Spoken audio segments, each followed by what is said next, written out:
New South Wales on the brink as COVID hits Sydney again. Joe Biden plans to dismantle Trump's wall. And is Trump planning a coup? This is The Arc with Romeo Georges. Romeo, welcome back. Thank you very much. It's good to see you. Did you see what I did there? I played into the COVID fear that the media has been pushing. New South Wales on the brink of COVID as it hits Sydney. You changed the tone of your voice. I was scared for a little bit there. Were you? Good, because you trust me, right? Because I've got a good record. Yeah. See, one of the things I've been really frustrated with seeing this last week is how the media has been enjoying this COVID bump for their views. See, normally Christmas is a slow time for them. Everyone's been enjoying their family as they should be. But no, they want more ratings. They want the revenue. They want all the ads to pay up. Absolutely. Does this make you sick as much as it makes me sick? Because this is why I exist. I want to give the news to people straight with the facts. But no, the media, they've got to pump it up so they get the views. What do you think of all that? They can pump it up as much as they want. Of course they want to pump it up. There was a light bulb moment for me when Scott Morrison said in the original, when this all started, that they were spending $30 million on a marketing campaign. I couldn't figure that out.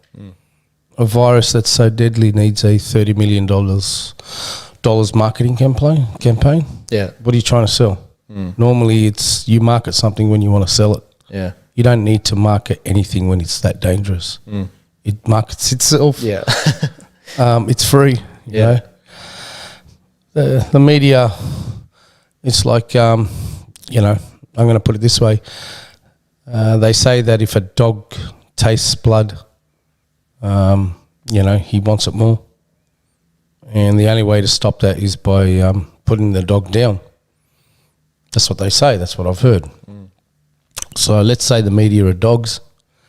That $30 million was a taste of blood, and now they want more. But come on, guys, we really need to put these bastards down. Yeah, they're dangerous, very, very dangerous, and they have no leash on anymore. Yeah, I mean, we used to have an organisation. What's it called? Where they monitor the news and monitor the media, and prosecute them for false information. That seems to be taken off. That leash has been let go. They can do whatever they want. Yeah, and hey, another $30 million wouldn't go astray. Yeah. It seems that way, doesn't it? And I mean, we always look at and laugh at the US media because they are like the pinnacle of how stupid things can get in reporting. And I think they're like the media is probably one of the most. They're not the biggest. Actually, I'd say it's the biggest, but it's not the only contributing factor. But it's the biggest that's pulling America apart. It really is. Yep. I mean, just in a nutshell, I won't go into it, but the Hunter Biden situation doesn't exist before the election. 3 weeks after the election, news comes out that, Hunter Biden's actually been under investigation for 6 months for his financial ties to China. And the media is like, here it is, we found it. Not when it was relevant to the voters. It's always relevant. If you can prove that Joe Biden, through his son, profited millions, hundreds of millions of dollars from an organisation that's designed on interfering in your freedom. I mean, that's an ace up Donald Trump's up his sleeve. If he can turn around and, I'm sure if he gets proven, Americans won't accept Biden. It's they're not going to accept him.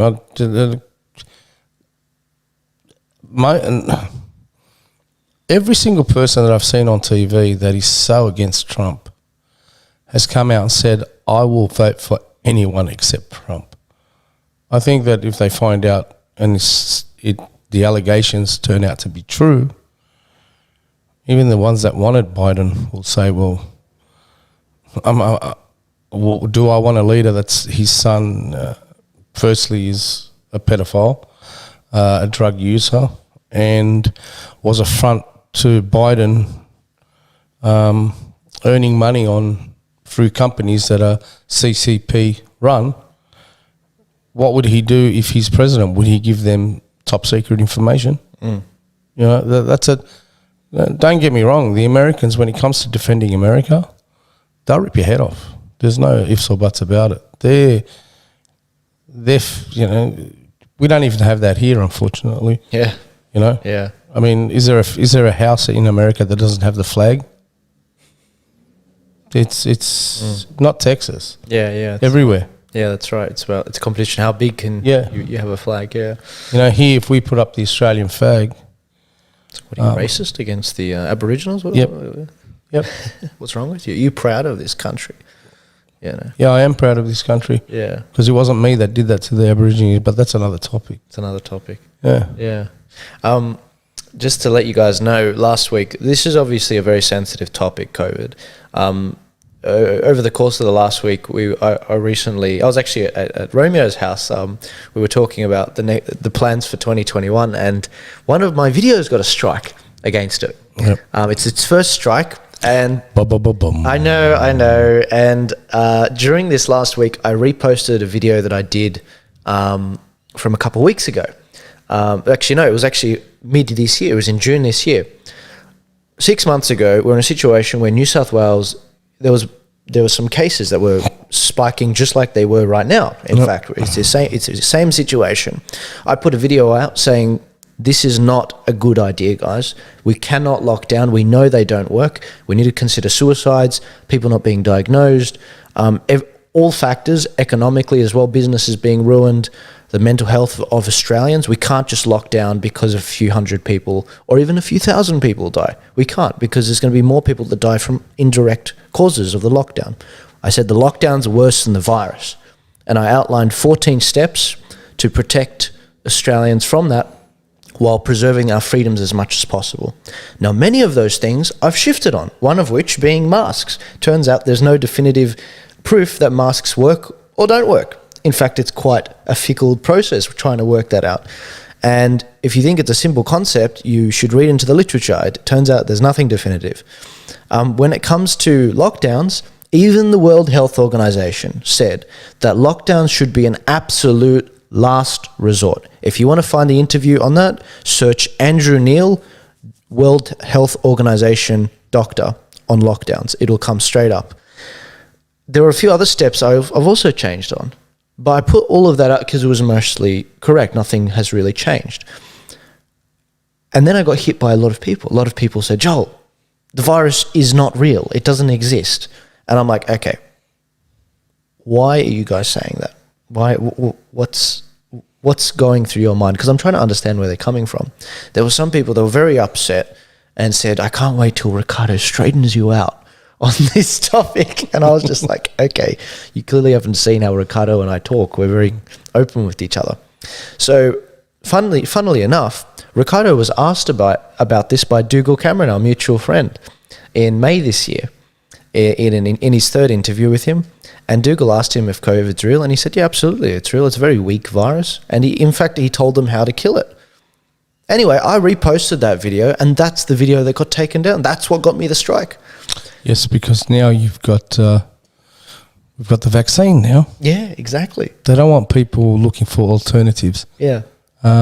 Let's keep in mind here, I'm not I can't say that I'm an alternative medicine kind of person. I've always been, I'm sick, I go to the doctor. Doctor tells me, here's some antibiotics, I take them. I've never been a person to really look into alternative medicine, natural medicines. But what I did always notice is that, for example, let's say cancer, everyone's against marijuana oil, the medical board, anybody that offers any type of for example, eating greens like cabbage or broccoli or, stuff like that, that'll help you combat cancer. Yeah. Every single doctor in the medical field will tell you you're a Looney Tune, this and that. And, to me it felt like these people, if this cannabis oil works out, our industry is destroyed, we need to defend it at all costs, even at the death of others. I'm not saying non-conventional medicine works. I'm not saying it doesn't work. Yeah. I'm just saying that anytime anybody puts their hand up and say, I've got an alternative, they're straight away either assassinated or something happens. Something happens, Yeah. and it's the same now. We have a vaccine. Don't you find it funny, Joel, that It's hilarious. And by somebody just saying, like, I'm surprised my video about drinking Artsakh as a way of, you know, keeping your inside sanitized, you know, hasn't been banned because trust me, Artsakh kills everything. Yeah, by the way, Artsakh, guys, is a 70% alcoholic Arab drink, which looks like water, but when you add water, it turns white. Turns white like the snow. That's it. It's pure. Yeah. It's beautiful. Yeah, it is. It tastes like licorice. Yeah. I think in the Middle East, they a lot of the treatments they used was alcohol, to drink alcohol, even if it was a kid, give them alcohol to kill a disease or something because it was just so strong. If alcohol can sanitize a bullet wound or a cut, why wouldn't it sanitize your inside? Why wouldn't it flush out all the? But you know, hey, we're living in a society now where you know, you dare to stand outside the box, you know, you're gonna get hammered for it. Yeah. Isn't it funny how Jesus said, have a little wine for your health?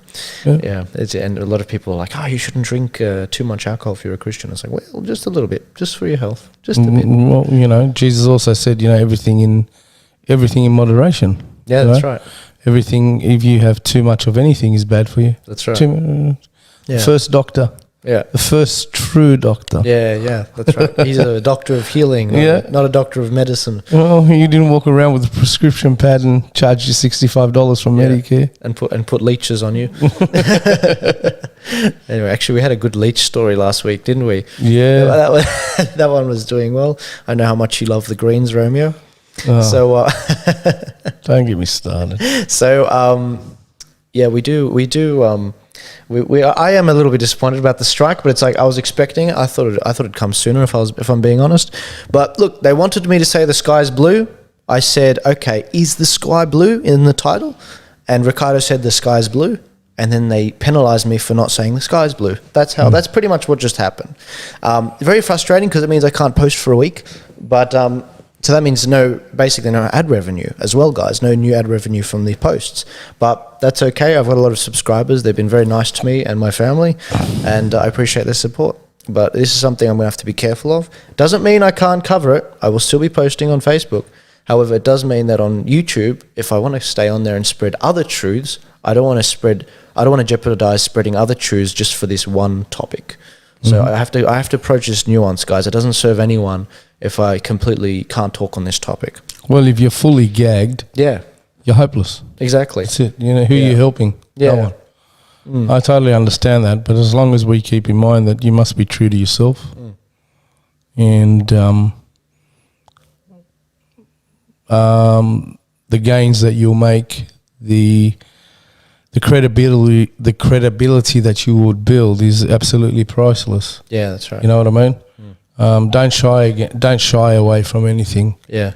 If if you believe in it truly, and don't shy away from anything because it might affect you. You know, I know that you lost your job 4 months ago now. Yeah, 4 months. Yeah. You know, and I'm so proud of you for being able to seek the truth and put it out there, and you know, get some money for it, because you do have a mum and a brother and 2 sisters, and you've got a household to look after, and you've got a lot of responsibility, and I respect that, and I respect your honesty about it. A lot of people out there aren't honest about that. They're not. You know, and I told you that from the beginning. I respect you for your honesty. Yeah, no, I appreciate and that. Australians love that. They'll say, yep, Joel's doing a great job and he's unemployed, and if we're able to help him and he can continue to provide us with the information that will help us decide what path to take in this whole situation, I say, good on you. All power to you.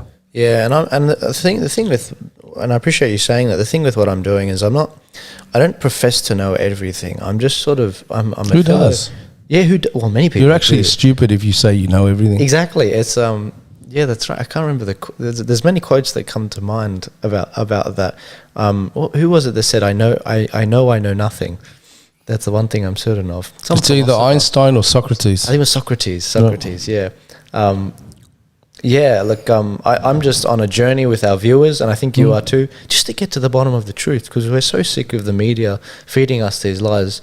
And this is why I don't blame people coming after me when I post an old video of some older things that I thought of. People thought I was selling out. I'm a grifter. I'm a this. I'm a that. I'm a plant. Oh, that's my favourite one. Plant? What kind of plant? I think agapantha plant. I'd like to be cactus. A cactus? Yeah. Why is that? Anybody touches me bleeds. That already happens though, Romeo. No. That already happens though, Romeo. Well, believe me, they're bleeding. Yeah, that's it. Look, the greens, we already talked about the greens last week, didn't we? Yeah. But like we're just trying to find the truth. And once we get there, we've said it, the media could end both of us overnight if they did their job. And why would anyone have to listen to us? They would never end us. Yeah. You know, the media has done... The media needs us. What makes you say that? You can't have a police officer without a robber. You can't have good without bad. You can't have light without darkness. We are the light compared to their darkness. We are the good compared to their bad. Yeah. And we're the real coppers compared... And they're we are the opposite of them. Yeah.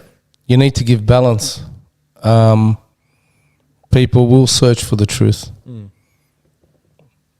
And the media has never, as truthful as the media can be, it has never been truly truthful. Yeah. And that's what goes back to my statement before. Yeah.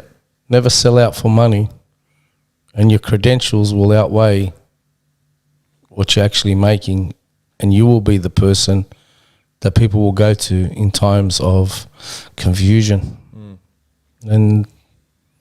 But the media needs us. It does. They do. It's funny you say that because it makes me think of... I've been meaning to cover this with Riccardo for the last month or so. I just keep forgetting. The media in America is collapsing. They really are. They have enjoyed the...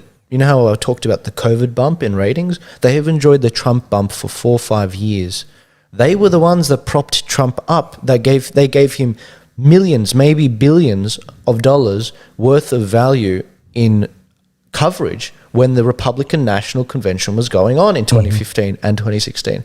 Because they thought, if we can prop Trump up and make him the nominee, because he's great for ratings, the people love him. They love how he bashes Jeb Bush on the debate stage in the Republican debates. If we can bash him bash the other normal corporate Republicans and get Trump to win the nomination, it'll be an easy win for Hillary. She'll smash it. Now, we all know how that turned out. But it turned out that this was really good for their ratings over the next few years. I mean, the New York Times newspaper, they've got right now record subscriptions. Not for long if Trump doesn't make it on January 20th, if he doesn't manage to turn this around. But they won't. They're going to lose a lot of subscribers otherwise. And I think they know this, and they're trying to squeeze every last bit of viewership. At least the Americans have 380 million people, which gives them a... 330, I think. 338 million? Something like that. Okay. Yeah, that's it. I don't know why I keep thinking 380.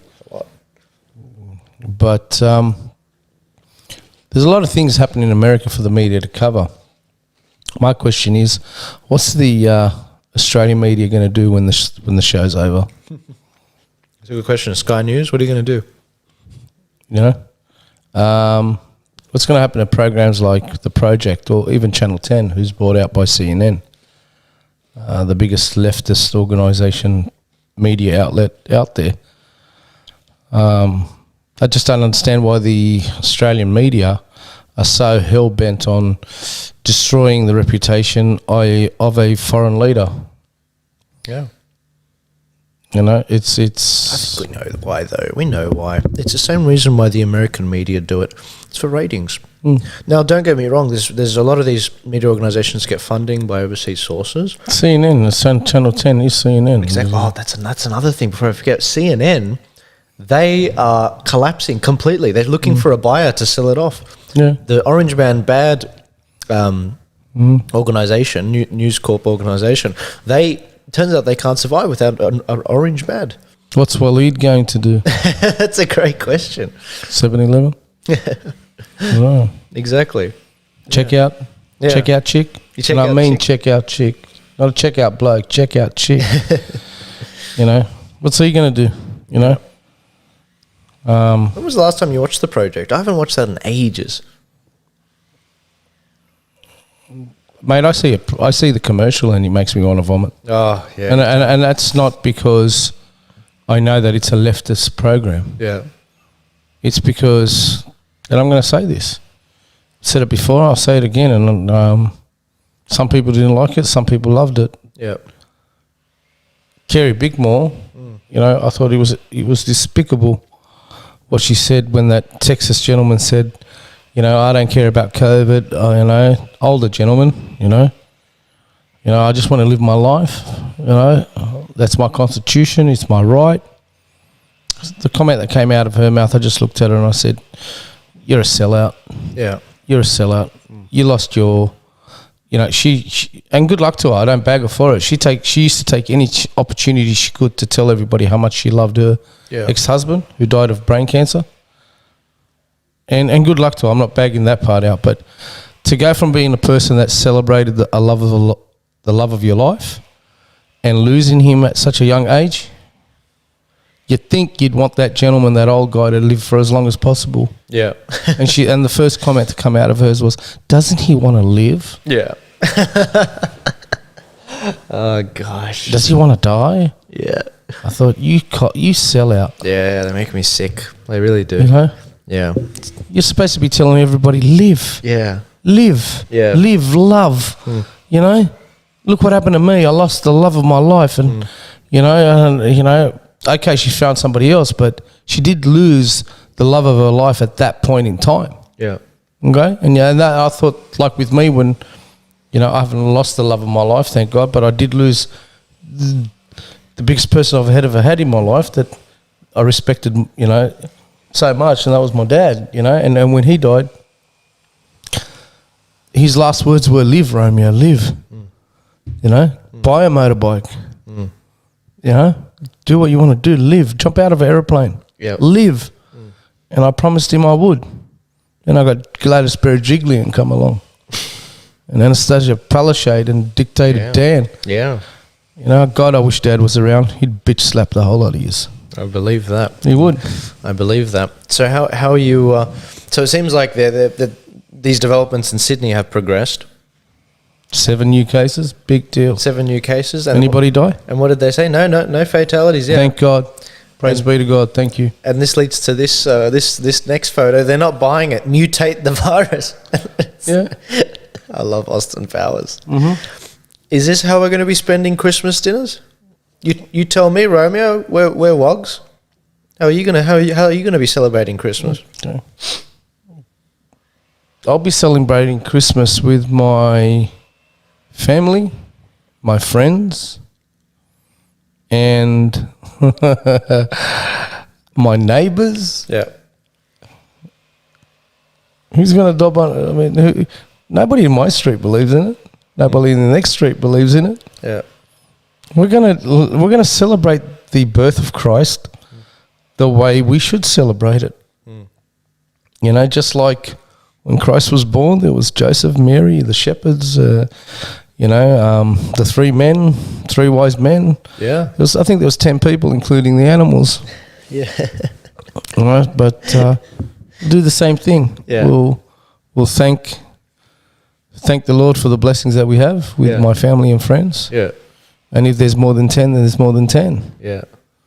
And if you're going to come and give me a fine, come give me a fine. Yeah. I'm more than willing to pay it.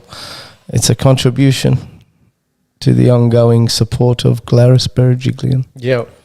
Yeah. So you when you heard the news this morning, guys, and this is being filmed on a Wednesday morning, when you heard the news from Gladys that there are only 8 new cases, which is good. That's what they're saying. That's good. This is trending in the right direction. That's what they tell us. And because of this, you will be permitted to, because that's the power. This is the mental games. And Riccardo talked about this. This is what did he call it? I'd like to remind everybody that you're being told you are permitted by a public servant that we put there, that we elected there. Yeah, public servant. Yeah. To serve, not to give orders. That's right. To serve. Yeah, she's not appointed by God. She's appointed by us. We empower her. Yeah. That's the funny thing. So She looks like a pharaoh, though. Pharaoh. There's one photo I put up on my Facebook where she looked like a what did she look like? She looked like one of those dodos, the extinct dodos with the Armenian nose. But look, I'm not going to make fun of Armenian ancestry. You know, Mate, what are you talking about? I'll tell you a quick story. yeah, hit me. I was in Beirut back 1999. Yeah, You know, I hadn't been married for that long, I think a year or so. yeah. And my cousin invited me to the Armenian New Year's celebrations. Ah, I was happily married, but I went. Jammal was with my cousin's wife. They went somewhere. yeah. And, mate, I sat there in this restaurant doing the hubbly bubbly. And I said, I cannot see not one ugly Armenian woman. They are stunning. They are stunning. They are beautiful women. Yeah, that's right. You know? Yeah. And then I can see why Turkey's trying to invade Armenia right now. it's for the women. It's other way. You know, wars. There's three things. Yeah. Wars happen: Yeah. gold, oil, and women. That's it. Troy, it was all over one woman. But I'd believe that. yeah. But actually, on that topic, and this just came to my mind then, with Armenia, they are going through a lot of trouble right now, obviously. And there's actually a petition on right now where they've only got 2,000 petitions on it. 2,000 people that have signed on to it. And this is basically to pressure our parliamentarians to recognise Artsakh, which would really empower the Armenian people who are being heavily under attack. So, you know, guys, maybe I'll go follow the Armenians of Sydney and check out what they're talking about on this and sign this petition because it's so important. 2,000 signatures is nothing. You know, I don't care that I've said it to them. It's a lot, but it's nothing compared to, for example, Mark Latham's Religious Freedom Bill, which got 20,000. Yeah. If you want to make an impact, we need more signatures. These are people that are dying. These are people that can't celebrate Christmas. They've got to worry about bombs flying overhead. They all know. If you ask Armenians in Sydney, I guarantee you they will all know. Even Gladys, she will know someone in Armenia that's died from this, and it's terribly sad. So, you know, we talk about COVID restrictions and this and that. Do you think she'd care? I think she does. I'd like to see her speak up more about it. She hasn't said anything yet. Sorry? She hasn't said anything yet. Not specifically, yeah. I'd like to see her come out. I don't think she will. You don't think so? No. Her record speaks for itself. She wasn't there when the decision was made to whether abortion becomes legal or not. Yeah, that's she wasn't there. I can't forgive her for that. She hasn't even asked for forgiveness. Yeah, well, you know, a woman, especially a woman. Yeah. You know, to just not be there. Yeah. Speaks volumes. Yeah, not willing to make the hard decisions. Yeah. Don't get me wrong, she could have been with it, she could have been against it. Yeah. Till this day, we don't know. We don't. She cowered away. Wishy-washy. And we know that, because you were on the front line of the debate when you were defending the farmers and with the droughts that were going on and the bushfires, where's ScoMo? Gladys gets elected early last year, May 2019, I think. And what's the first, you know, she campaigns on doing all this stuff for the farmers and all these topics that we need to talk about, economic topics. Not a word about abortion, yet that's the first thing they go for. Are you serious? Yeah. Even though not one woman had been prosecuted, in New South Wales, it wasn't a problem for full-term abortion. But they thought, oh, you know what, this is a priority.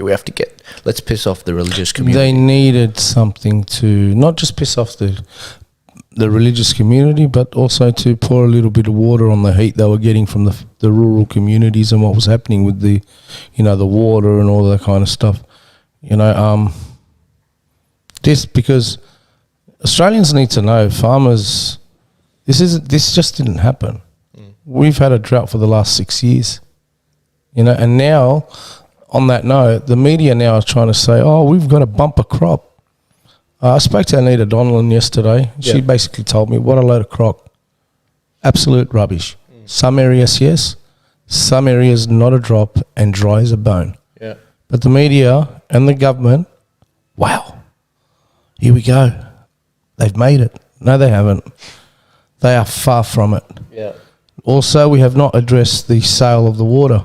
Yeah. You know what? Section 100, paragraph 100 of the Constitution. You were the first one to point that out to me. Outrageous. Outrageous. Paragraph 20, section 100 or something, or section 20, paragraph 100 or something. Yeah. It states, you must... It's not a commodity. No, it has to be, even environmental water has to be used for agriculture in a state of emergency. But we have the Greens saying, no, you can't use it because there's prawns in that lake. It's a frog. Well, fish them out, put them on a barbecue. No, actually prawns. There's prawns. Is that legit? I thought you were kidding. It was in the paper. Oh my gosh. Where's that? You'll see it. It's when I rip up the newspaper and, I eat it, because I couldn't believe it. I do believe in the value of animal life, I believe in all life. But to actually say, there's, we need to, there's a special type of fish and prawns in this lake. They're made for eating and they're made for eating. Right? Yep. But if you can go 5 days without food or 7 days without food, you can only go 3 days without water. Yeah. But let's protect the prawns and the fish. Oh, yeah. We've got to the prawns. The prawns, stupid. Absolutely stupid. Yeah. That's why I hate the Greens. Yeah. That's why they are putrid. I remember when I started to learn about left, right, centre, right, left, and all that communism. I was in the Greens team at school. I asked to be moved. Hang on, you were learning about this. I went to Gold. Oh, okay. I just can't stand them. They offer nothing to Australian people. Nothing. Joel, you used to be one of them. Yeah. Sort of. Yes? Probably. Yeah, probably. What reasonable solution to a problem have they offered us? Well, I didn't follow the Australian Greens. You know what's funny? There's not a party in Australia that I'd follow when I was progressive. It actually doesn't exist. Yeah. But so basically that's it. So nothing, there isn't a party that represents the Australian people until One Nation started. Yeah. Right? I'm not going to... Listen, One Nation wasn't always perfect. I wasn't a big follower of One Nation. Yeah. But every political party is allowed to change. Yeah. Every political party is allowed to make mistakes as long as they recognise those mistakes and fix them. I think that One Nation, Pauline Hanson, has recognised those mistakes. Yeah, like with the abortion recently, they reversed on that. Yeah, and she's hiring, she's employing people that are for the Australian people, where before her original senators were baboons. Let's not kid her. That idiot, talking about, what was it? He was bagging out the Asians at some private conference, or he was bagging out the Aborigines at another. But Miss Hanson learnt the lesson and realised, you know what, I need to filter these people, like we all do. We filter people in our life. And she's got people like Mark Latham. Yeah. Rod Roberts. Malcolm Roberts. Yeah. Great. Like, I know Rod Roberts personally. And he is Australian as he can get. Yeah, he's awesome. He's a great guy. Yeah. And now we've got Riccardo Bosie, little WOG kid. Yeah, another one. Yeah, they grew up and became a commander of the best of the best of the best. But at the same time, I've got a firm saying that a general shouldn't be in politics. Shouldn't be a politician.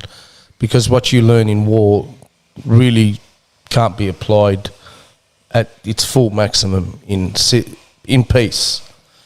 But Riccardo taught himself about politics while also being taught about warfare. Yeah, he was horrified by it. He's able to separate the two. He's able to take the leadership of being a lieutenant colonel in the SAS, but also he's got the mind that's open to negotiation. See, generals don't negotiate. Yeah. Unless they're defeated or unless they win. But in war, you don't negotiate. You make a plan, you stick to it at all cost. Yeah. Unless you're severely getting smashed, and then you need to readjust that plan. Yeah. But Riccardo's got that ability to say, okay, let's talk. but he's got the leadership to stand up and say, nah, not accepting this. Yeah. A lot of politicians, all politicians in the major parties tend to crumble under heat. Yeah.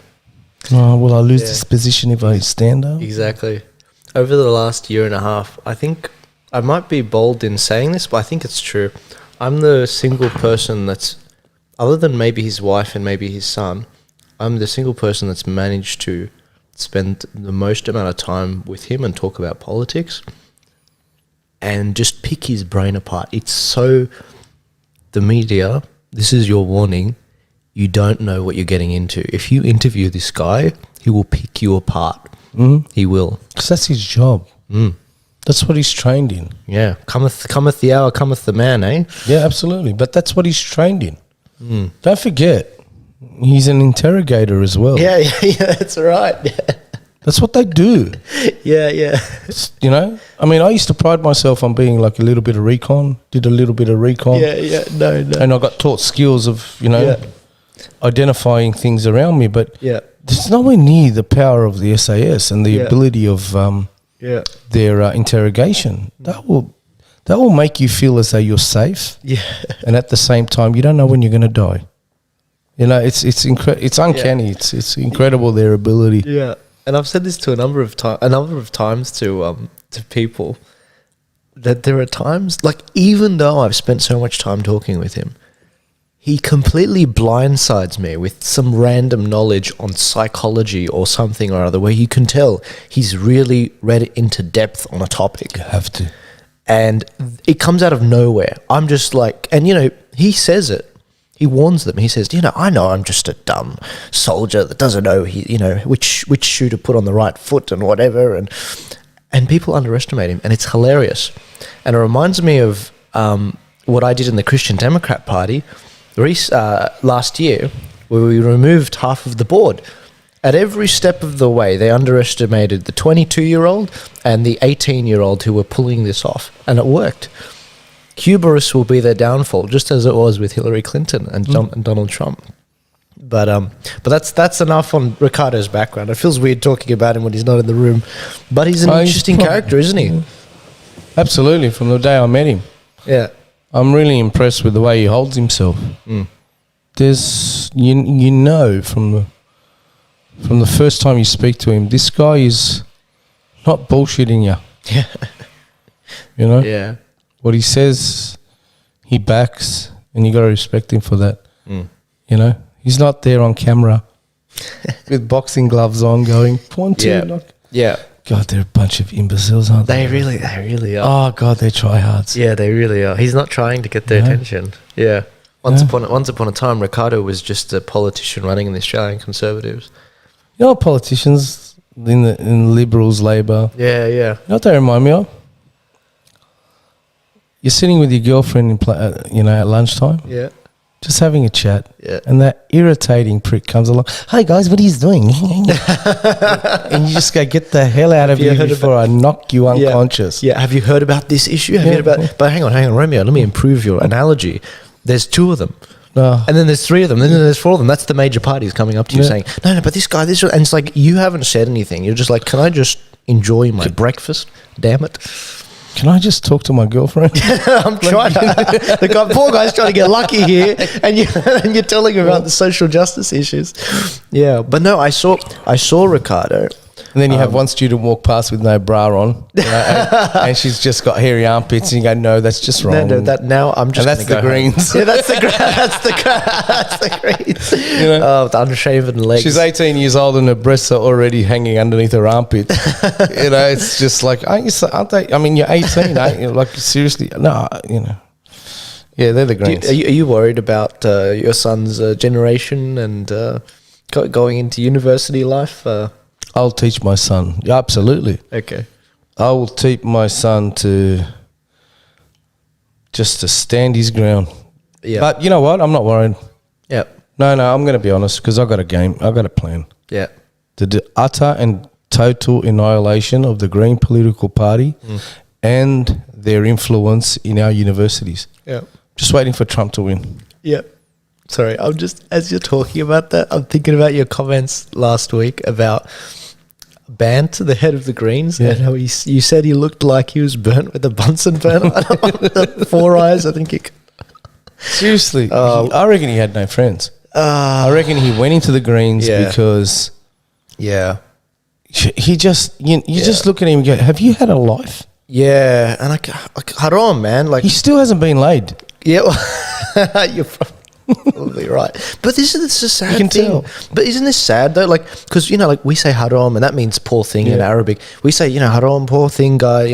He's had a rough life. He just needed a bit more love. Maybe he would have gone on to be an executive of a financial company or something, or been a real go-getter, But he's not an alpha. He's just not. And whether that's a biological card he's been dealt, or whether that's a rough upbringing, I feel sorry for the guy. But the guy, me feeling sorry for him is quickly replaced by anger when he tries to push through a wealth tax or a tax on bloody a death tax or communist something. Tax. A communist tax, basically. Actually, you know what? That reminds me of a tax that came out of California. I can't believe I didn't chuck it in the slides. In California, they are introducing legislation, it hasn't been voted on yet, where you can, if you spend 60 days or more in California over the course of a year, a 1 year period, then you have to pay taxes for the next 10 years to California. Does that make sense? Isn't that insane? So what that means, guys, is... Who came up with that? Who do you think? So let me give you some background. Why would something like that come in? Every year in California, I think 2019, there was about 30,000 people that came into California, and there was about 160,000 that went out. So there's a net amount of 130,000 people leaving California. They are losing their tax base. Okay, doesn't matter what you see on Hollywood and all the influences that you see on Instagram. There, people are leaving. Joe Rogan is leaving. Factories like Tesla and Elon Musk, they're all gone to like Texas and Houston. Okay, this wealth tax is to keep taxing them once they're gone. Now, I don't know how they're going to police it, because you're not going to have California police department going to bloody New York or Texas to arrest these people. But these are the policies you can expect, because it turns out that you don't find people fleeing to Venezuela. They're fleeing to America because of this stuff. And the moment that things go bad, the moment that you need apps to tell you where the poop corners are in California, the moment you get taxed heavily, it turns out rich people, they can get up and leave. That's something they're very good at. Mm-hmm. And they leave to places that are Havanas. Byron Bay. Byron Bay. Byron Bay is a bit like that, is it? Yeah. Yeah. Well, is it? I don't know about Byron Bay. They're all there. The Rock. Yeah. Even, like, I've lost a lot of respect for The Rock. Mm.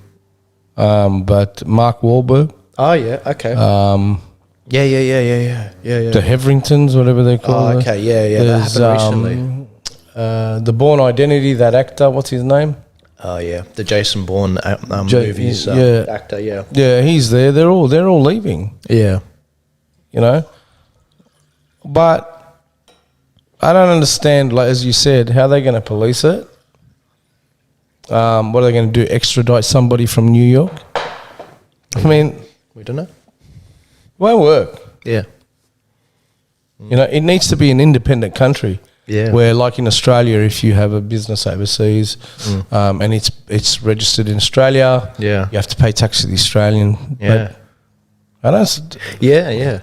It's just not more communist, blah, blah, blah. Yeah. Who knows what they're really trying to do? Yeah. Because this is so absurd that I know what this hand's doing, but I can't see this hand. Exactly. It's disgusting. And for those of you that don't understand, in America, it's not like Australia. You do your... there's probably a lot of viewers that haven't actually, because I got a lot of young viewers that have never paid taxes before. Yeah. But basically, in Australia, when you get your paycheck, if you work for an employer, and it comes through, you can see that, okay, the ATO took out this much. It's been contributed for your taxes. And that goes on your tax file number. Now, that's all in one go. In America, they have state taxes, federal taxes, and a million other taxes. It's very complicated. The bureaucracy there is insane. And that kind of thing is really bad, because when you have a state like California raising their taxes, because it means that people are going to leave California. They're going to vote with their feet and move to a better state. And, good for Texas. They've got, Tesla going there with Elon Musk. But, California. Colorado. Yeah. Colorado's got now Ben Shapiro. Yeah, that's right. Is it And he's- Colorado? Is that where he ended up? I never found out the state, but I knew he left. And he's loving it. And he took all his employees with him. And they're not going to pay any Californian tax anymore. And the Colorado is going to really benefit from, because he's growing, as you know, he's going to employ more people, probably build a massive more factory, studios. And so, hey, California, you know, you keep your, you know, that image you've got of, you know, everybody wants to live here when really nobody wants to live there anymore. Yeah, I've been talking to a number of people about that. A lot of young people, they're like, you know, Gen Z people, they're like, oh yeah, I want to go to California. I want to become an influencer. You know, I want to influence people. I want to be a creator of content. And I get it. You know, it's glamorous. But the problem is, just like everything else the socialists propose. Yeah, I know. And you don't slap them? Romeo, I try not to. Like, you know, they're going to fly these days. You know, why can't you just say to them, you know, you're going to end up serving coffee in a coffee shop? No, I tell them that. I do tell them that. No, I tell them, if you want to go to did you know California it has 33% of the welfare recipients in America. I think it also has a third of all America's homeless population. And as I said before, it's so bad with the cleanups of the streets. Police aren't allowed to move on homeless people. You're not allowed to clean up people's trash. So the trash is building up. In fact, you have apps which will tell you where the poop hot spots are. And, I didn't know that. Yeah, it's crazy. Like, you'd expect it, though. And, I mean, one of the things that Ben Shapiro said was, he said, I don't like my kids playing in the street and them finding a syringe just there. You know, that's not okay. It's not a good place to raise my kids, you know. And look, you go. You know, there are some streets which are all right, like Beverly Hills and this and that. But of course, the rich. You're not allowed in there. Yeah, no, you're not. You know, you're not. So I can understand what Ben Shapiro is saying. He probably still lives, you know, of course he's going to live in a wealthy area, but you know, he's not up there in those secluded. Yeah. You know, as far as it's not a gated community. Yeah, yeah, it's still a suburb. I can't understand that. Gated communities. Well, you can if you're in South Africa. But Nigeria. Yeah, but I just can't understand it. Excuse me, but how bad does it have to be to have security guards at the front and gated and thing? Yeah.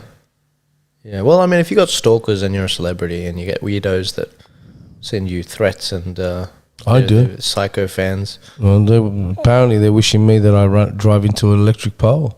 Is that right? Yeah, wrap my ute around a pole. You should tell them that I don't drive a small car. I drive a truck. I'd go through the pole. I'll just let them know that I'm the greatest driver that ever existed. I'm never gonna just idiots. Tell them about your trip to Canberra. For just fang it down the highway. But let's move on to this topic about.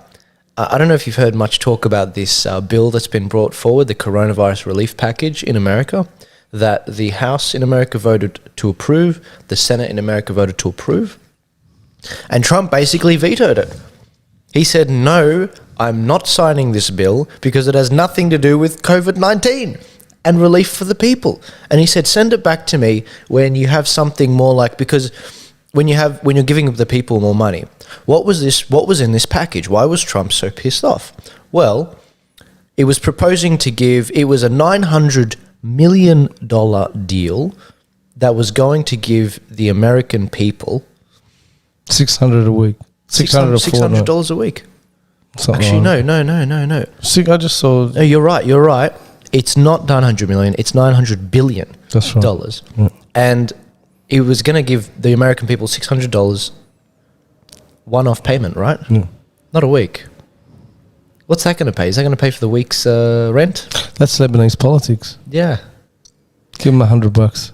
Exactly. And you know what's funny? If you divide 900 billion by the population of the American population, 330 million, it ends up being like $2,800 for each adult American. Yeah, but that's not. You did not take in consideration the back payments to corrupt politicians. Exactly. And let's talk about some of the things that are in the package. For example, Trump's very upset that it's a COVID relief package for the American people. This is money that they don't have. America is in debt. I don't know if you guys realize this, but America is like $25 trillion in debt right now. So the American people are taking out a loan to pay for other things. For example, $135 million to Burma, $85 million to Cambodia, $1.4 billion to the Asia Reassurance Initiative Act, whatever the hell that is, $135 million to Nepal, $1.3 billion to Egypt for its military, $500 million to Israel, $25 million to Pakistan, $700 million to Sudan. This is America last. That's what we're looking at. So if you want to blame someone, blame Nancy Pelosi and the head of the Republicans in the Senate, Mitch McConnell. Even when Corona's over, I want Nancy Pelosi to continue wearing a mask. Forever. Yeah. Do you remember that time she got her hair done in the salon and she wasn't wearing a mask? The salons were all closed. Was that her? Was that was Kremlin's? her. That was her. I thought that was the Kremlin's. No, that was her. What happened was she was pushing for lockdowns in the area. They got lockdowns for all the salons except this one, which just opened just for her. Mm-hmm. And you know what the scandal was, what the media reported on? The fact that the salon owner betrayed her and it was a setup rather than the fact that there was a double standard. Rules for thee but not for me. The media's always going to do that. Yeah. You know? They're all bastards. But she's gone. Well, you say that, but she's in a D plus 30 district. What does that mean, guys? That means that she wins by 35 points on her Republican opponent. That's like 80% of the vote. That's the problem. But her own party don't want her anymore. She's done a lot of that's funny damage. They don't want her. I'm not whether she gets voted in or not, but she's probably now one of the most hated member of her own political party. They can't stand her. You're right, and we'll come to that. Yeah. But that's the contents of the deal. Trump said, no, throw it out. $600 is it's BS. It's like me coming and robbing you, taking $100 out of your pocket, but giving you $20 back. Oh, you can have this. It's your money. This is the American people's money. It's their loan. So Trump proposed $2,000 for each adult American or $4,000 for a couple. I was like, okay. Even that, what's that going to do? No, not much. No, not much. In Australia, for example, if you're on the, I don't know, what are some numbers off the top of my head? I think in Australia, if you're on the job keeper, they've got their own scheme. If you're on the job seeker, it's something like $800 a fortnight, something like that. If you're looking for a job. Now Trump's he vetoed this and he said, "Come back with something better." So we'll see what happens. But he was not happy. He was not happy at all. And this is from a man that's upset that he's not going to be president. Yeah. Why would he care? Yeah. Sign it. Yeah. I've lost. Yeah. Is this a man that is fighting? You know, I don't understand, but that's the media again. I mean, I'm saying here is a man still fighting for the American people while the media and probably most of the world think that he's lost. If you've lost, before sign it. Who cares? You've lost. Yeah. You know? Yeah, but he's doing a Tulsi Gabbard, isn't he? Where she put all this legislation forward against the agenda of the Democratic Party and the leadership. Protect the unborn, the born. The media after. don't want to see this. Yeah. That the Democrats, it's actually, they're reporting the Republicans have turned on each other. It's actually the Democrats. Yeah. They've turned on each other big time. Yeah, absolutely. But the media doesn't want to talk about it. You know? It's just, I'm just over it, really. I can't wait for him to just come out and say, you know, either the executive decision or the member of the House and the senator come up and block it, discuss it. Yeah. Then Pence just goes, Trump, just get over and done with. We'll get to that. Yeah. We'll get to that for sure. But you're right about the your gut feeling is right about there's more infighting, especially right now in the Democrats. In fact, this is something I've been meaning to talk about, but I want to do it properly and I want to do it with you and Riccardo here because this is such an important concept for people to understand. This is not a rebellion of the left versus the right. You need to get that out of your mind, guys. I get it if you're new to politics and you've just learned what the hell left and right means. This is a rebellion of the establishment versus populists. Yep. It's institution versus the people. That's what it is. What do you believe in? The people? Do you believe in populism, or do you believe in the institutions, international institutions? So what we've been seeing this last week, in fact these last 2 weeks, is a big democratic push and a big democratic civil war in the Democrat Party. The progressives are in a battle for Medicare for all. What the hell is that? Well, in Australia, we've got Medicare, which covers everyone, basically, and then we've got, if you want private insurance, you can get additional cover, which is, I think it's not a bad system. It works for 25 million people. In America, they don't have Medicare for all. Mm-hmm. And Trump got rid of Obamacare, which only covered 20 million people, and then they've got about 160 million people who are on private healthcare. Now, there's been a big Democrat push and a big civil war right now to push for a vote, because right now, because Donald Trump and the Republicans did so well in the election in the House of Congress, where Nancy Pelosi is, Nancy Pelosi only holds the majority. The Democrats only hold the majority by about 6 votes. Well, it turns out there are 8 Democratic members who are a part of the squad, or the progressive wing of the party. That includes AOC, Rashida Tlaib, all those fun people, fun names. Now, because they've got more than the majority, they can flip it either way. They have significant power to not elect Nancy Pelosi as the speaker again, or not vote on anything in the future, so which would make Nancy Pelosi ineffective. And a lot of progressives, like Jimmy Dore, who runs an excellent progressive channel, he's a very truthful guy, an honest guy. I don't agree with him on so many things, but I've been listening to him longer than all the conservative guys I've been listening to, believe it or not. He used to work at the Young Turks, and then he left after a little while once he got fairly big. But it's been very fascinating, because Jimmy Dore is a progressive who has been at the forefront of this battle to push for a vote in #ForceTheVote, to try and get the Democrat Party to have a vote on Medicare for all. And we see this tweet from Cenk Uygur, the head of the Young Turks, where he says, "There's nothing wrong with Force the Vote. What's wrong is the timing. Let's do Force the Vote 10 more times at the right time. The right time is not an excuse to wait in this case. The right time was before this vote. I like being aggressive, but you have to do it strategically." This is a guy who says he's progressive. He's been pushing for a number of years. I used to be a subscriber to his organization back when I was progressive in 2016, 2017. I still got the receipts. And Jimmy Dore replies to him, "Yes, we need to keep waiting. You're such a good boy, Democrat." Did Cenk get his talking points again, straight from Neera Atandon again?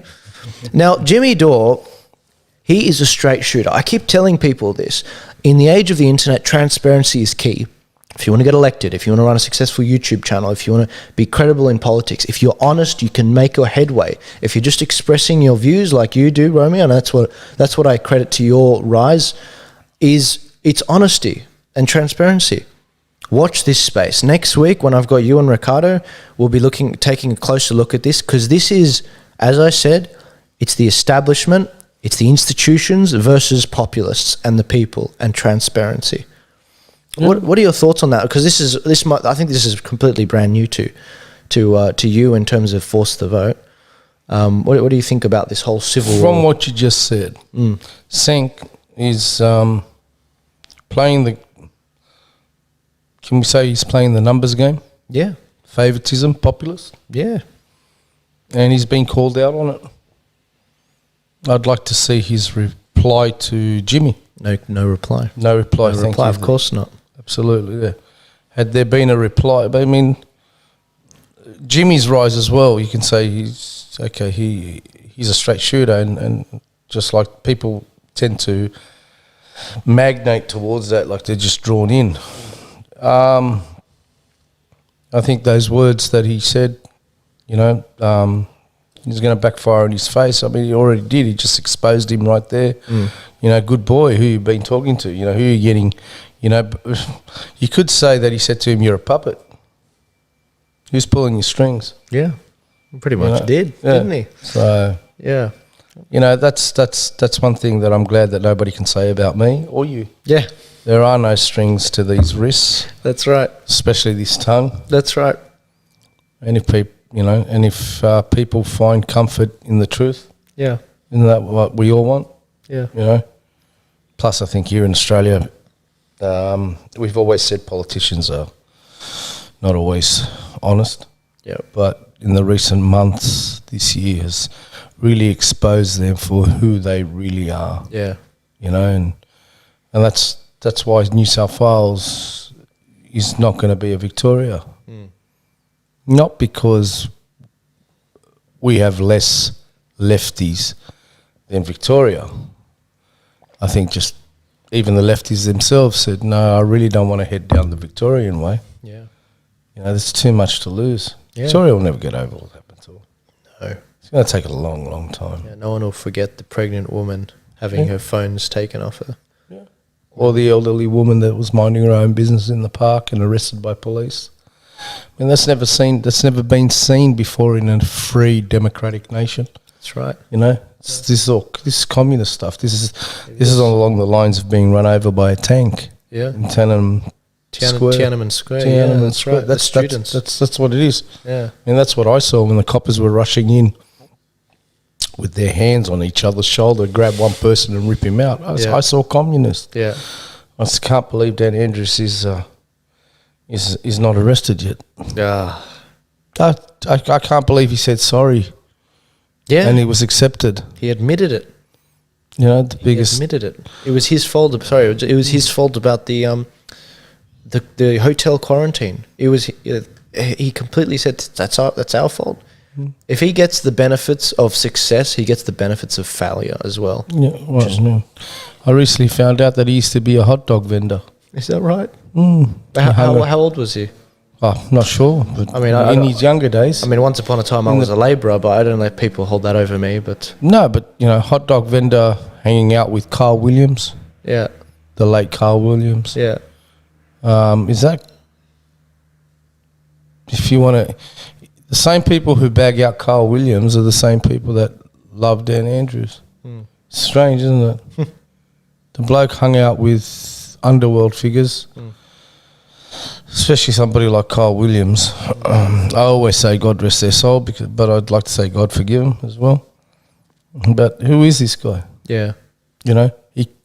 If he was any good at his hot dog vending machines, he would have had a franchise by now, a multi-millionaire. He wasn't good at that. And then Prime Minister, the Premier of Victoria, look what he's done. Big deal. You went over to China and signed some shonky deal to get some money. Anyone could do that. Yeah. You really haven't invested in your state. You haven't made your state safe, secure, with future for the people. You've actually destroyed your state. And you say sorry, 800 and something deaths, whether they're related to COVID or not, they're still deaths. Nobody's talking about how many people committed suicide in Victoria. Yeah. Nobody's talking about how many businesses have been permanently destroyed in Victoria. He limited it to, you got the left saying he done a great job. He limited to 800. 800 people died. To a Middle Easterner, that is nothing. Crimea River. If you've lost someone, I'm sorry. But, we all know people in the Middle East that have died to terrorism in recent years. Every single person, every single Arab, whether Syrian, Lebanese, Palestinian, Egyptian, every single person knows somebody or has lost somebody in their family. Yeah. How many people are in Lebanon now, Romeo? What's the population? 4.5 million. And a nation of 4.5 million accepted 2.2 million Syrians. So it increased by 50%. Yeah.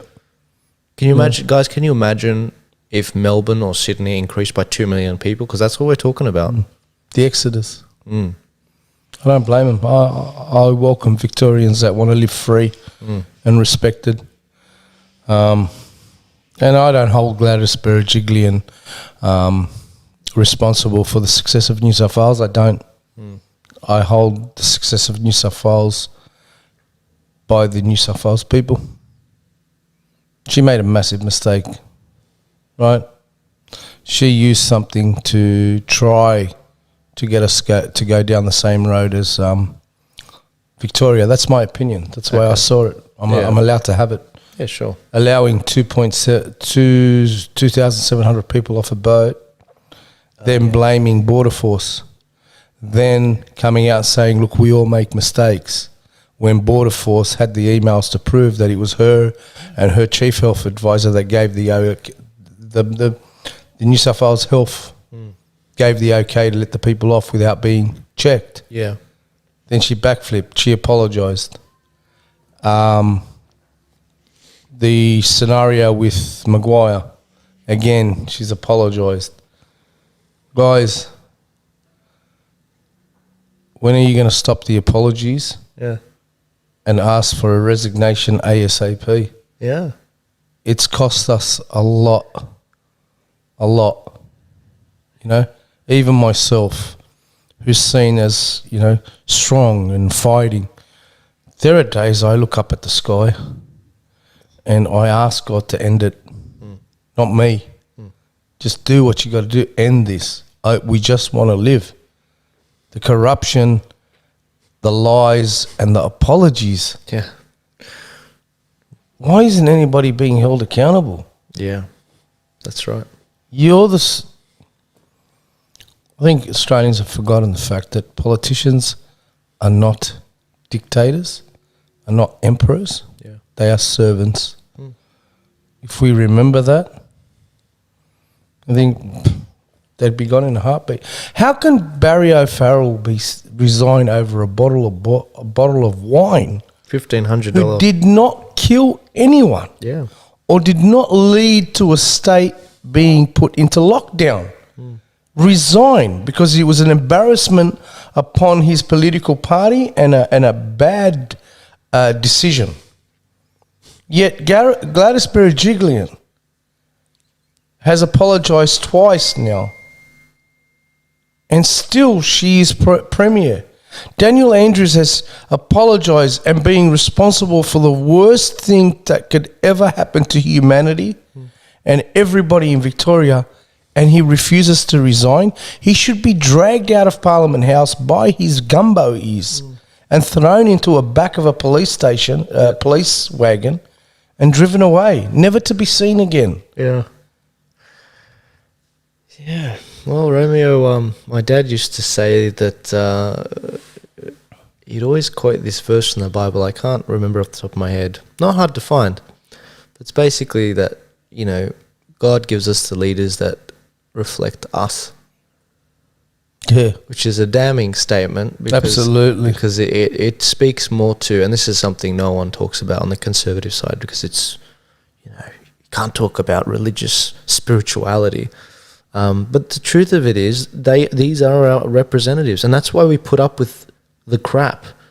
That's why we put up with the fact that Gladys was dating in a relationship with someone who was being accused of corruption. She says we were close friends. We were close friends. You were in a relationship, and this man was under investigation, and you continued the relationship, and you said sorry. And allegedly had discussions about things they shouldn't be talking about. Exactly. It's a clear conflict of interest, and she admitted it in her apology. And people were like, oh, you know, she's just... But here's the thing. I need Australians to understand something. The reason why these people are getting away with it is because so many people believe that without China, we can't survive. And... so therefore, as long as the Chinese money's coming, whatever they do is okay. Yeah, but we talked about this last week, right? Is there anyone else? Well, since last week, we have $20 lobsters for sale. $20 lobsters, guys, limited to 4 per person. Wow. When was the last time you saw a $20 lobster? No, not since... Who needs the Chinese? Because if they sell them I don't know how much they sell them for. Yeah. In China, by the time they pay taxes, pay this, pay that, are they left with $20? Yeah, but explain why they're $20 now. Because the Chinese didn't want them. Yeah, because we're sending our best stuff over there. The biggest lobsters were going over there. And now, what does that mean? They're not $100 anymore. It means they're $20. Yeah. And you know what? Farmers, the lobster farmer isn't upset. Yeah. He's selling, instead of one lobster, he's selling, I mean, they put limits on us because the Aussies were lapping it up. Of course. If they could buy 10, they'd buy 10. If they could buy 100, they'd buy 100. Yeah. So I said, hold on, we don't have enough if you guys buy 100 each. So you're limited to 4. Who needs the Chinese? They did not take our coal. Yeah. They did not take our coal. Yeah, and they had rolling blackouts because of it. 50% of the nation of China was in darkness. Jesus. Who needs them? Yeah. Who needs them? Yeah. They need us. We don't need them. I don't mind $20 lobsters. Yeah. I wish I could buy more. Yeah. I wish I could help more lobster Australian farm. What about our meat? Everybody's going on about we need China, we need China. Can you imagine buying, what is it? Tomahawk steak for $20? There wouldn't be any left in the market within the first hour. There'd be demand going through the roof. Yeah. We can support ourselves. We can support our industry because is there any better lobster in the world than Australian lobster? No. Is there meat anywhere in the world better than Australian meat? No. And lamb. It's natural. It's the best. Yeah. It is the best quality. Because we have such high standards. Yeah, yeah. Right? That's right. That's right. Guys, garlic, Chinese garlic apparently, it's fertilized with human feces. Nice. Probably Uyghur crap. Can you imagine if you saw somebody taking a dump near a crop here in Australia? He'd be arrested for contaminating a food source. True or not? Yet we've got rivers of feces in China that they grow plants in, and that's okay with them. And you want to eat that stuff? Prawns. Australian king prawns, New Zealand prawns. Why the hell you want Taiwanese or Vietnamese or Chinese? Who the hell wants that? Yeah. Come on, guys. Yeah. Open your eyes. Yeah. We've got the best. Yeah. The best. Yeah. And you know what? Stuff them. They don't want it. Yeah. All for good. That's right. Our lobster farmers have not lost a cent. Yeah. They're in demand, big demand. They can't keep up. Yeah. This curse has turned into an absolute blessing. Yeah. But the blessings can be there all year round, every year, for everybody. That's right. It's a big world out there. Yeah. That's what Riccardo says. A lot of countries to trade with. We need bilateral agreements. I really don't want, Look, back in the 90s, there was Ericsson. Okay, there was 2 versions: the Taiwanese and the Swedish. The Swedish was always better than the Taiwanese. If you had a Swedish Ericsson, that was a good one. Taiwanese one always had problems. Yeah, right. We don't have that anymore. Everything is China. Yeah. So the standard is just nothing's designed to last. Whether it's for consumer purpose, the resale, and all that kind of stuff. Nothing's designed. Why doesn't anything last? Yeah. Because it's not, made well. Yeah, that's right. Once upon a time, it was, the craftsmanship was important. Right. What about Hills Hoist, Victor lawnmowers? Yeah. All these stuff that the Australian people invented and manufactured. Just cheap ass hoist that lasts 2 years and rusts away and falls apart. Yeah. Yeah. Yet you still got Aussie-made hoists in backyards that are 50 years old. Yeah.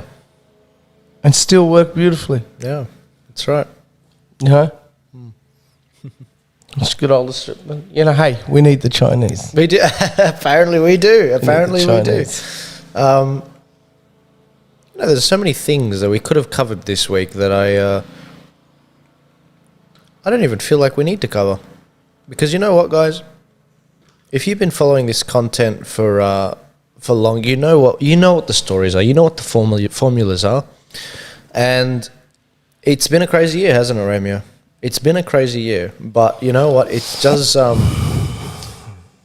It's been very encouraging looking at Australia and seeing the right people stand up and say, no, this is enough. And those right people being empowered by other right people. In fact, that's what I mean. You need our subscribers. We need our supporters. Yeah. We need you guys. We're willing to stand at the front. Yeah. But if there's nobody behind us, it's nothing. And we get pushed back, we're going back. That's right. You are the guys that keep pushing us forward. Yeah. We might be the tip of the spear, but if there's no force behind the spear, then it's nothing. It's just going to, you know. The Kraken can just be a calamari. Again, I think it's all a game. Yeah. I think we'll be finding out a few things soon. But just hold on to your seats. It's going to be a bumpy ride. Did you want me to briefly cover that, just to give people an update? Yeah. So in America, guys, last week we talked about Mike Pence being the linchpin to the next attempt on saving the presidency for the Donald Trump another 4 years. So where things stand is there is one, I think there are still legal cases around America in these swing states. However, as we said, all the envelopes have been sealed, sent, going to be opened on January 6th, and they're going to be opened, and Mike Pence will tally the votes, which is unusual because it's his own re-election as well. Mm-hmm. But that's the Constitution's been set up there, and he can choose which places to take into consideration and take on board. So he could easily, because the problem is, guys, there are 7 electoral states where both the Democrats and the Republicans sent electors. So they are rival electors. So Biden might throw them all out, and that way no one gets the electoral college votes. And then you go to a contingent election where each state gets one elector, and the elector is sent from the legislators, and then Trump would win because there's more Republican states than Democrat states. That's what's going to happen. And you know, on that topic, I started today's episode by saying, is Trump planning a coup? On December 20th, guess what happened? Trump met with a number of Republican lawmakers, and they were talking about the January 6th date when Mike Pence will tally these votes. In fact, I was watching a live stream yesterday where Mike Pence was speaking to the biggest gathering of people around the world at the time on the day, and he was saying, and come January 5th, we're going to hold the line in the United States Senate when we re-elect Kelly Loeffler and David Perdue to a Republican majority on Capitol Hill.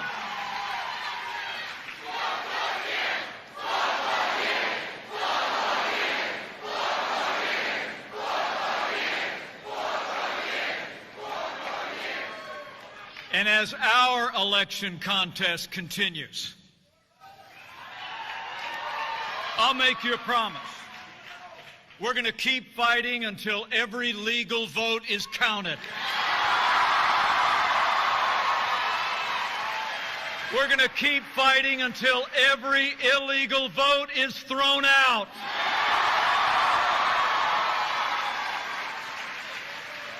We're going to win Georgia, we're going to save America, and we'll never stop fighting to make America great again. You watch. We will not stop fighting until every illegal vote has been counted. We will not stop fighting. That was Which is quote. Constitutional right. It's nothing new. They're not being greedy. So to the media, shut up. Yeah, exactly. What do you know? They've been saying it's over for 4 months, for 6 weeks now?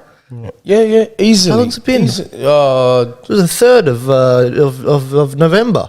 We're going on to 2 months. We're going on to 2 months. You know, I'll tell you what, and I'm going to put it out there, mate. I'd love to have Karl Stefanovic pass by me after Donald Trump wins. Yeah, what did Karl say? He's just conniving. You know, I just don't trust the bloke, and he just goes.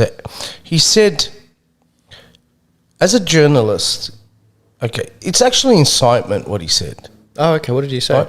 He was talking to somebody from America in politics. Yeah. He says to him, if Trump wins, you know there's going to be violence in the streets. And he goes, no, there's not going to be. Because that's not what I've been here. He's saying stuff like, and I'm sitting there and going, you are inciting violence. Yeah.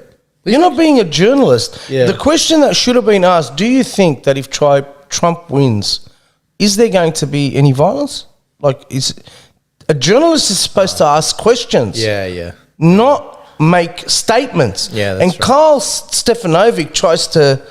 It's called the loaded question. Yeah. Where you suggest the answer in the question. Yeah. Yeah. I do it all the time, guys, but I'm not the one that's saying I'm unbiased. Karl freaking, he reckons he's unbiased. Oh, yeah. Oh, really? Yeah. I mean, the bloke drips.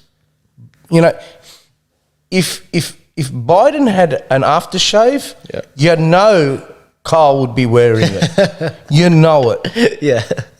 Right? Yeah. So, and I have personal opinions about the bloke. I don't want to go into it. It's not worth my time. But when I see him, I don't see somebody that's very trustworthy.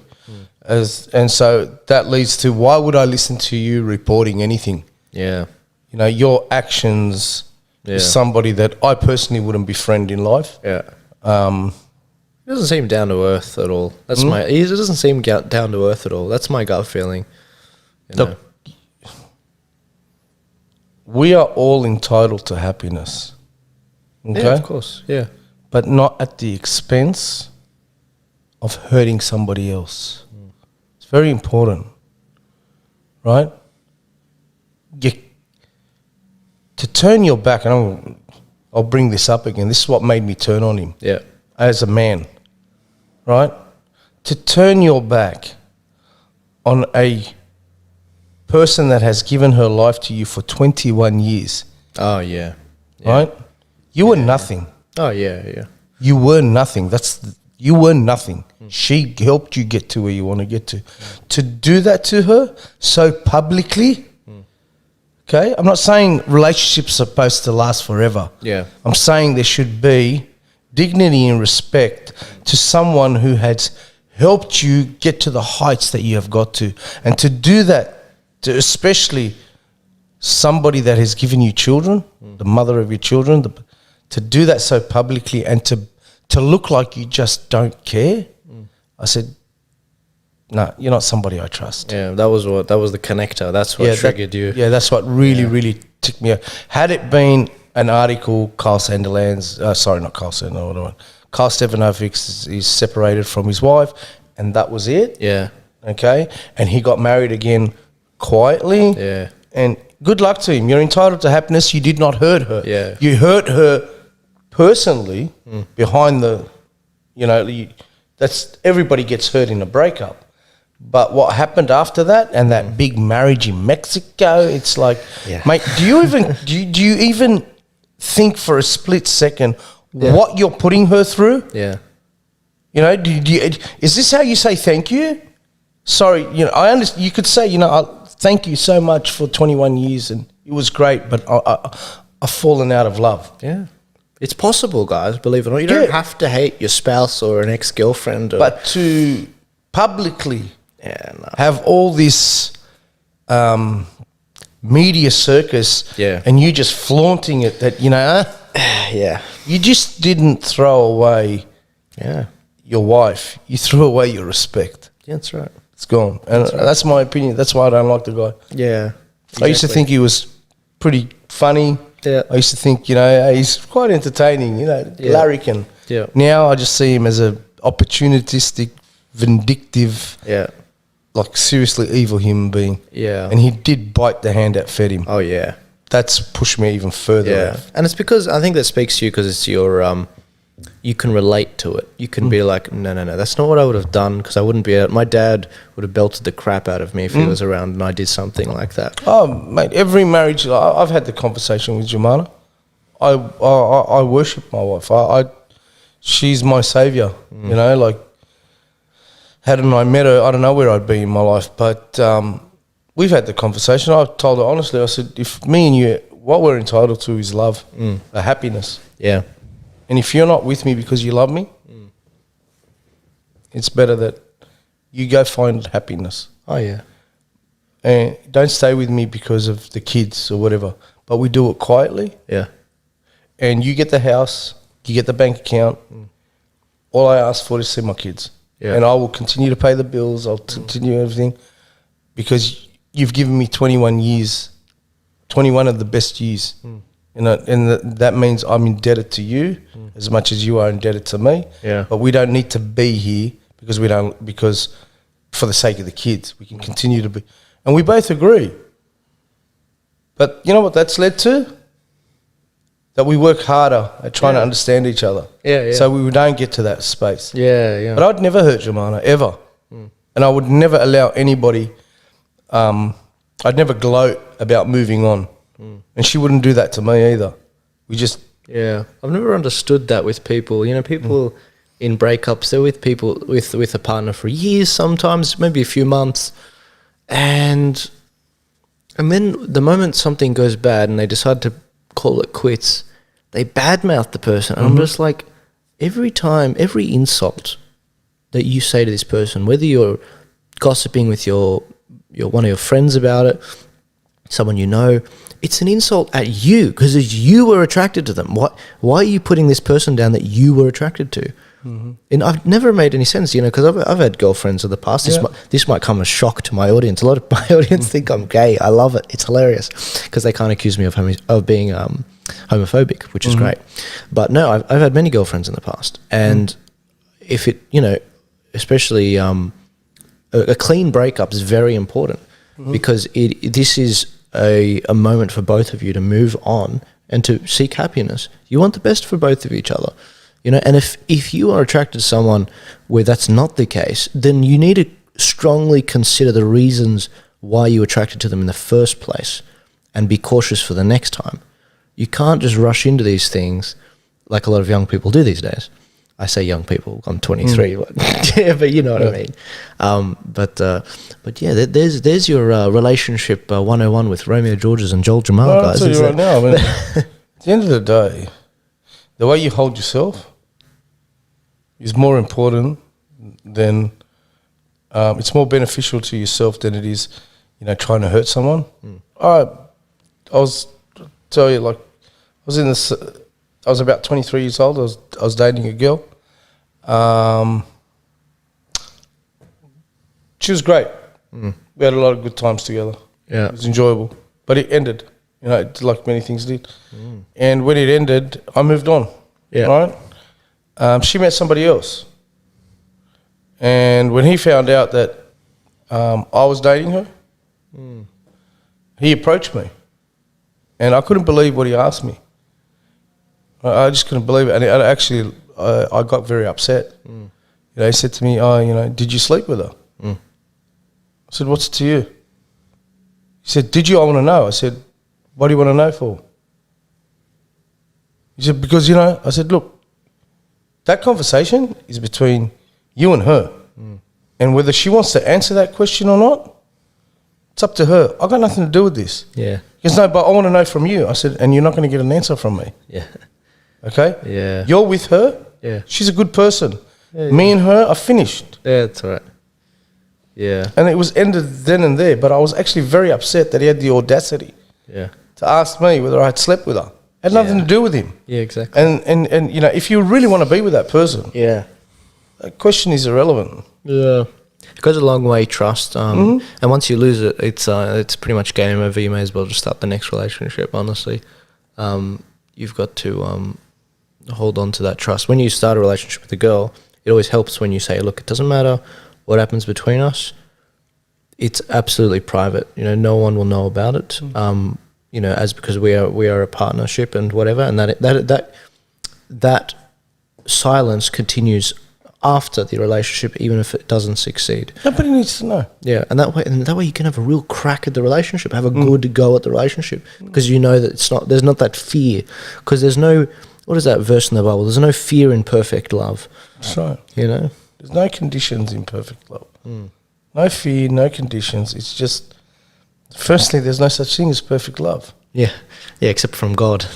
That's right. And your mum. It's got exactly. It's actually it's got its own word in the Bible. I don't know if you guys know this, because no one studies Greek in Australia. We're very uncultured. But in the Greek, in the New Testament of the Bible, it's all written in Greek, and there are 6 different words for the word love, because the word love, it turns out there's multiple different forms of it. Different layers of it. That's right. Different types of love. Yeah, and one of them is the divine love that knows no fear from God.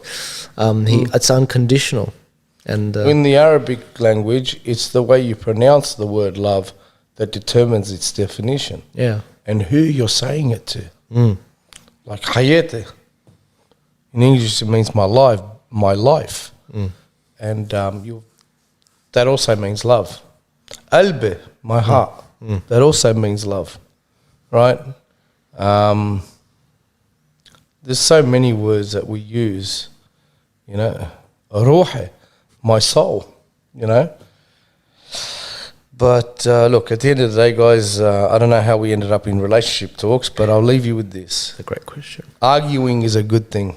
Yeah. Do not think there is something wrong if you argue. Arguing is because one or both of you are so in love with that person and believe that that person is doing wrong that you argue. And at the end of the day, settle down for a minute and remember why you're together. Remember why you're together. And then have a civil conversation without yelling, without screaming, and put your grievances first. Put them up and have a discussion. But do not believe, we argue a lot, we're not compatible. No, actually, you quite are. Because that's the only way you build a relationship, by breaking down the different things that you don't like about each other. And the person doesn't have to change, just has to tweak a few things. Yeah. We're talking about stuff like, why do you leave your shoes on the ground everywhere, for example? Yeah. Pick your shoes up. Yeah. The little things. I think it was Jordan Peterson that pointed it out, that in relationships, women, they actually want a challenge. They want to. It's like the story of the Beauty and the Beast. You should listen to him talk on that, guys. It's really interesting. Where he basically says a woman wants to have an impact on a man. They want to show that they can better him, like he's a challenge. And that's why often the women, they don't go for the guy that has everything, Mr. Perfect, everything's perfect. They often go for the rough guy with the tattoos who's done hard time. They can fix him. They can fix him. But there's nothing wrong with him. Yeah, there's nothing. I can fix him. They don't want a situation where there's no arguments, because then they'll have an argument about nothing. Because they want a challenge. You need to challenge each other and push each other to be better, Yeah, absolutely. Yeah. It's the only way. And maybe that's why nice guys don't do too well in relationships. There's got to be something. Trust me, Joe. Those girls that go after the wannabe gangster quickly wake up and realise he really is a wannabe gangster and nothing more than that. Yeah. And it's the guy that got up every day, obeyed the law as best he could, and made the money that she'll find comfort with. Right? Because trust me, those guys that get up every day and obey the law as best they can, and I emphasize as best they can, they're the guys that when it comes time to party hard like no one can, And those wannabe gangsters are in bed at 7 o'clock asleep. Yeah. The ones on Facebook that do this. Yeah. Well, I feel like the OG gangsters are extinct. You don't see them anymore. They're all like, it's paper thin, They're not actually... The funny thing is, a real gangster doesn't want to be known as a gangster. Yeah. He goes out of his way to make sure nobody knows.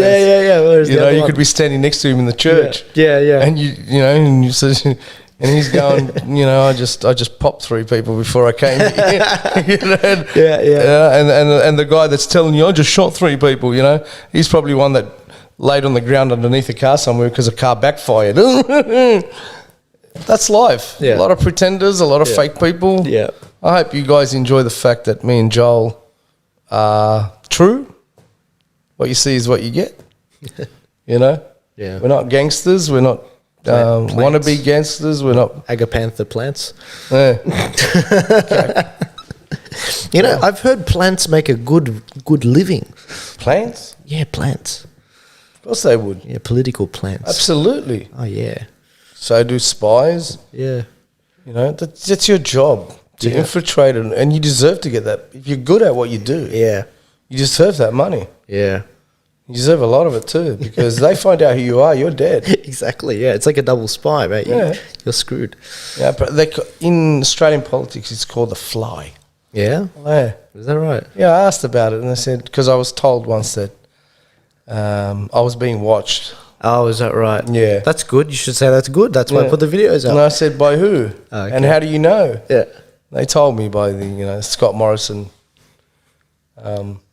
government. And, This was around about the time when the bushfire stuff was going on, because you were I think we all saw you as like a voice of the people and talking about the farmers and all of that. Yeah, so guys, I need you to know you got to stick with the farmers. We need to. It's not over yet. Yeah, it's not. It's not going to be over for a very long time. Yeah, I wish I could just off the COVID thing and designate more time to the farmers. Yeah. But I've just been torn in two between, COVID is easily dealt with. Yeah. The issue of the vaccine is another story. Yeah. I'm just glad the Australian people are waking up, and I thank the Australian government with all my heart for opening up the eyes of the Australian people, because they're the ones that said this vaccine doesn't stop you spreading it or getting it. So that's right. Thanks for your help. That's right. Thanks, guys. Cheers. Appreciate it. Very helpful. Yeah, here's a car. We just have to keep locking down until the vaccine comes. Vaccine comes. We need another vaccine. We're really not locked down in New South Wales. No, we're not. We've Queensland's locked down on us, and Victoria did. That's just payback. Yeah, payback. But you can still go to the country. And listen to this, guys. I hope you all understand about Christmas Day, what it means. It's, say, Joel, how many people live in your house? Here? Yeah. 8 adults. Okay. It's 10 people outside of the house and 12 kids. I need people to understand that. It's not 10 people including so it's 8 plus 10, that's 18, plus the kids, unlimited amount. Why does that change with the kids? Why is that it's fine for the next 3 days? Because you guys don't know this. The next 3 days they're changing it just for Christmas, just because it's special. You don't have to include kids. It's a killer virus. It's a killer virus because they, and I genuinely appreciate this about Gladys. They publicly acknowledged that kids below the age of 12 are less susceptible to the virus, which is true. I've been saying it for months. No, not less susceptible. They're not carriers. That doesn't do nothing. They are walking tanks. That's what they are. They are walking tanks. Yeah. Nothing can penetrate them whatsoever, Yeah. Except I won't say it. I can't say that. I can't say that. Yeah. But anybody that's young, up to 20, 22, 23, you guys are safe. Are you sure? Yes. You know what? These kids, there's a stat. Below the age of 4, if they get COVID, there is a 22% chance that they will more likely die from the flu than COVID. They are safer than me. Yeah. And I'm an adult non-smoker. Guys, I am a type 2 diabetic. Yeah. Right? And I'm not concerned in the least. Yeah. And they're the ones that they keep promoting, the government, diabetics. And I'm type 2 diabetic. Yeah. I don't care. Yeah. I really don't. I have not lost a little bit of sleep over it whatsoever. Not a wink. Nothing. I've slept like a baby through this whole thing. I have entered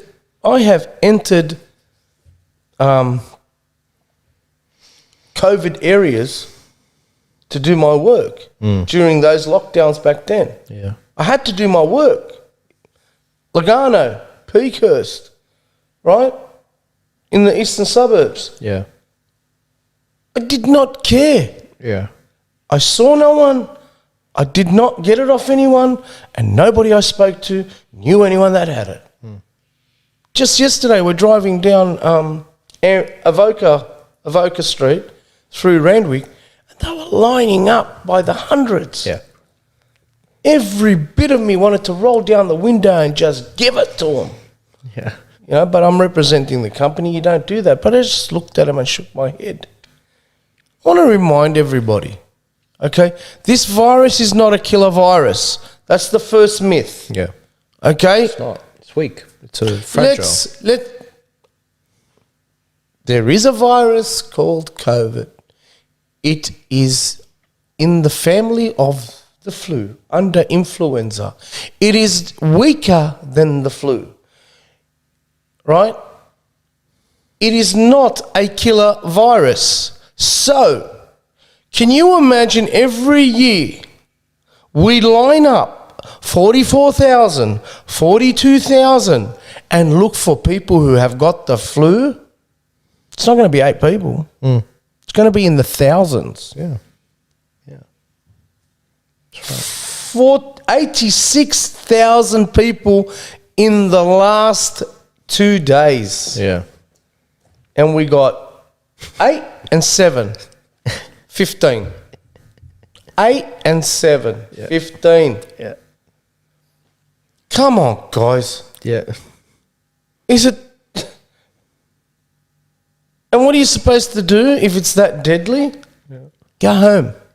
2 weeks. Isolate. Right? Yeah. Get in your car, drive home, pull up at the service station, fill up petrol, pay money, talk to your neighbour, and then go inside. You're in isolation. And that's what I don't get. They're fine with that isolation, but not overseas isolation in your own home. What's the difference? What's special I've about been these told hotels? by the police Yeah. that the police do a better job than hotel quarantine. They actually visit people 3 times a week, random calls. Told me it's a waste of money. We do a better job than that. Yeah. What is the difference between being COVID positive in a hotel and COVID positive in your house? How about you implement this law? How about you implement this law? Provide free buses at the airport. And these buses take you home. Pick up the people, go straight home. Yeah. Or better yet, fit out a special certified Uber cars, sign up a couple hundred. How about Ubers. reboosting the taxi industry? Yeah, exactly. They're struggling. Right. They'll be like, they've been struggling this whole year. When we had the case of taxi drivers being bashed all the time, they put in these cubicles around the taxi drivers. Yeah. Put them in. Yeah, exactly. Get the taxi drivers, it's your job, write their name, their address, right? Yeah, you pick them up at this time, take them straight home. Exactly. Give them a tax card. Can't stop anywhere. Give them a tax card as well to incentivize it so they can handle the costs of fitting it out in the car. Get it inspected. Give that contract to the taxis. Exactly. Then they can take them home and then they can And do we it can there. go back to being normal. Yeah, but Romeo, that's too logical. You need to slow down. You go back to This is normal. Gladys and ScoMo. Right. This is slow-mo we're Lebanon, talking a about. third world country. You only have to isolate for 3 days. Yeah. Trust me, after travelling 24 hours, you need 3 days just to find the energy to have your holiday. Yeah. Okay? Yeah. So that's not a problem there. Yeah. And the vaccine, here's another scenario instead of no jab, no fly. I'm happy to have a test at the airport prior to leaving. And if I test positive, I get driven straight back home and I'm willing to lose my airfare. I'm willing to lose it Yeah. because it's my fault. Yeah, sure.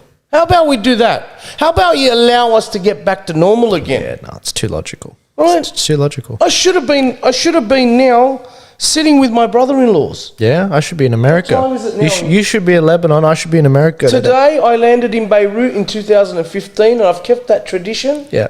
23rd of December I've landed in Beirut for the last 5 years except Really? this year. Really? Okay? Except for last year because I had to go in the middle of the year when my uncle passed away. Yeah. But right now in Beirut it is 9:13 in the morning. Yeah. I'm supposed to be having ne'ish for breakfast with my family, with my wife's family. Yeah. Okay? Now, instead of going for 4 weeks like I usually go, I am more than willing to go for 2 weeks and then be picked up from Sydney Airport and taken straight home, and I'll sit at home for 2 weeks. Why are you locking me up in a hotel room?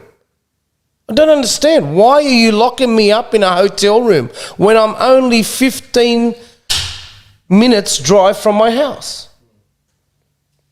It's absurd. Somebody's making a lot of money.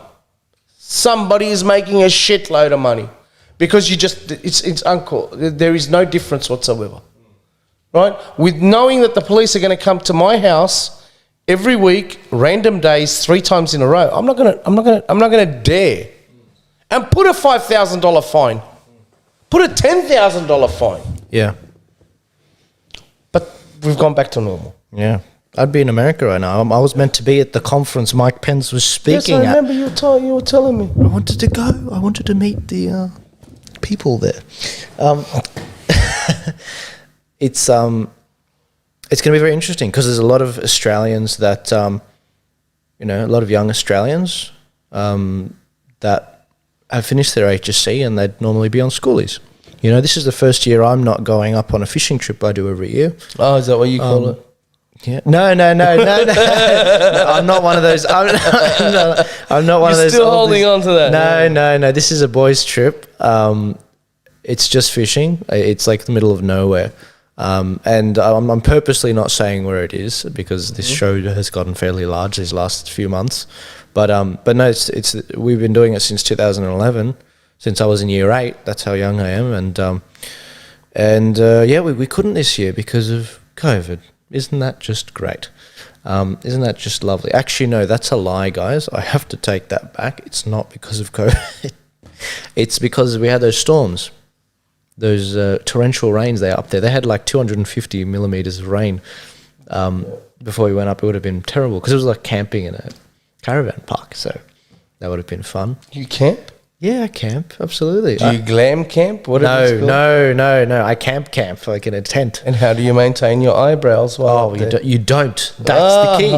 That's the key because you've got to intimidate. So do you look like the gladiator announcer? Yes. When he says Proxima Maxima, yeah, that's what they look like. I curl them as well because I think he curled them up, right? He did them up like that. Don't worry, that's the goal. When you're 47, they'll be thin like this. Because I used to have eyebrows like that, but they just thin out when you get older. Is that right? Yeah, of course they do. Not with my dad. My dad went hard to the end. He had some solid... Yeah, and even the colour in that, it was just dark. Vibrant, that's right. It brought out his eyes. It was really never great. described eyebrows in that way. Yeah, but no, what the hell are we talking about? I don't know. I don't know, and it's fun. But we're just offering some entertainment after some serious issues. Yeah, well, I mean, it's been a crazy year, and we've been covering these issues very in detail this year. But next week is going to be... I think there's going to be a lot we need to talk about next week. It will be still relatively lighthearted with Riccardo, but we do need to sum up a year. And the year has been insane. But excellent. But yes, Romeo, it's been really enjoyable chatting with you again, breaking down the some of the current events, especially with Christmas around the corner. But yeah, guys, look, if you can continue to share the show, I really appreciate it. I think the show Romeo and I did, I mean, it's already reached over 100,000 people, which is phenomenal. I mean, those are numbers we're used to, but new guests. Yes, I'm used to. Oh yes. Well, I think before very humbling. Very humbling. Well, this is the thing. It's not me, and I keep saying it, guys. It's not me. It's because our viewers share the show. We must be tapping into people want honesty, Joe. Yeah, they want honesty. Stop bullshitting. Yeah, nobody's gonna like. Yeah, and I say that they can end me. The people can end me just like that, and that's why the worst thing you can do is accuse me of the wrong motives, because I wear my heart on my sleeve. It's like, what are you watching? Where are you getting this from? Show me the evidence and I will change.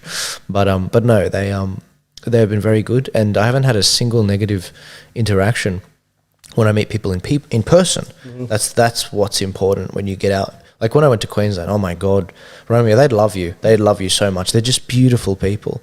I don't know how they all knew us, but the show, as I said, it's done incredibly well, and chatting to these beautiful people in Australia and hearing them, when you go up to them And they're just really thankful that someone's speaking the truth. Salt of the earth people. Salt of the earth people. Yes. The Jacko and Narelle. Yeah. The Jacko and Narelle, Riccardo always Queenslanders are the Texans of America, you know, salt of the earth. Of Australia. Yeah. They really are salt of the earth, aren't they? They just need guns and then they're there.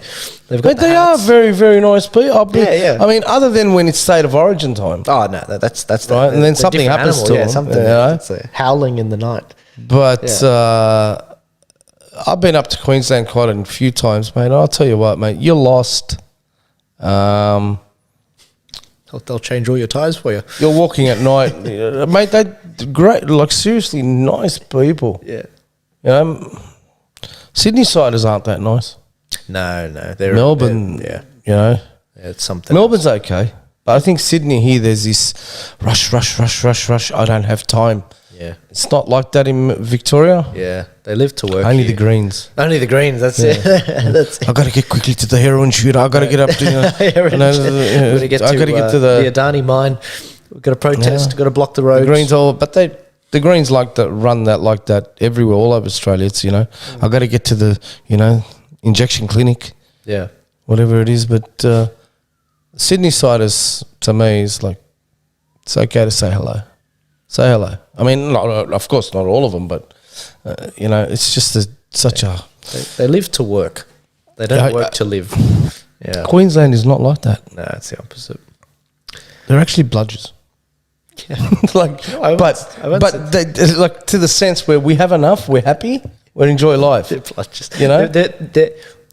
This is good. Sydney siders are like, I have a big house, but I want 2 big houses. Exactly, it's true. Especially with the WOG mentality. Because I don't know if you guys have looked at how much houses you'll have. How much? How big? How many levels? How many bathrooms? How many bathrooms this one? But a lot of the different ethnicities that travelled around the world. Thomas Sowell, the great conservative philosopher or professor, he basically said the Lebanese people, when they go around the world, they are disproportionately well off. In fact, they are really well off in America. They're like number 9, whereas white people are like number 18. Brazil is number 1. Is that right? I thought it was like Indians or Brazil, the Lebanese. Oh, you mean in Brazil? Oh, I think you meant Brazilians in America. Okay. In Brazil, the country there. Yeah, the Lebanese in Brazil are number 1.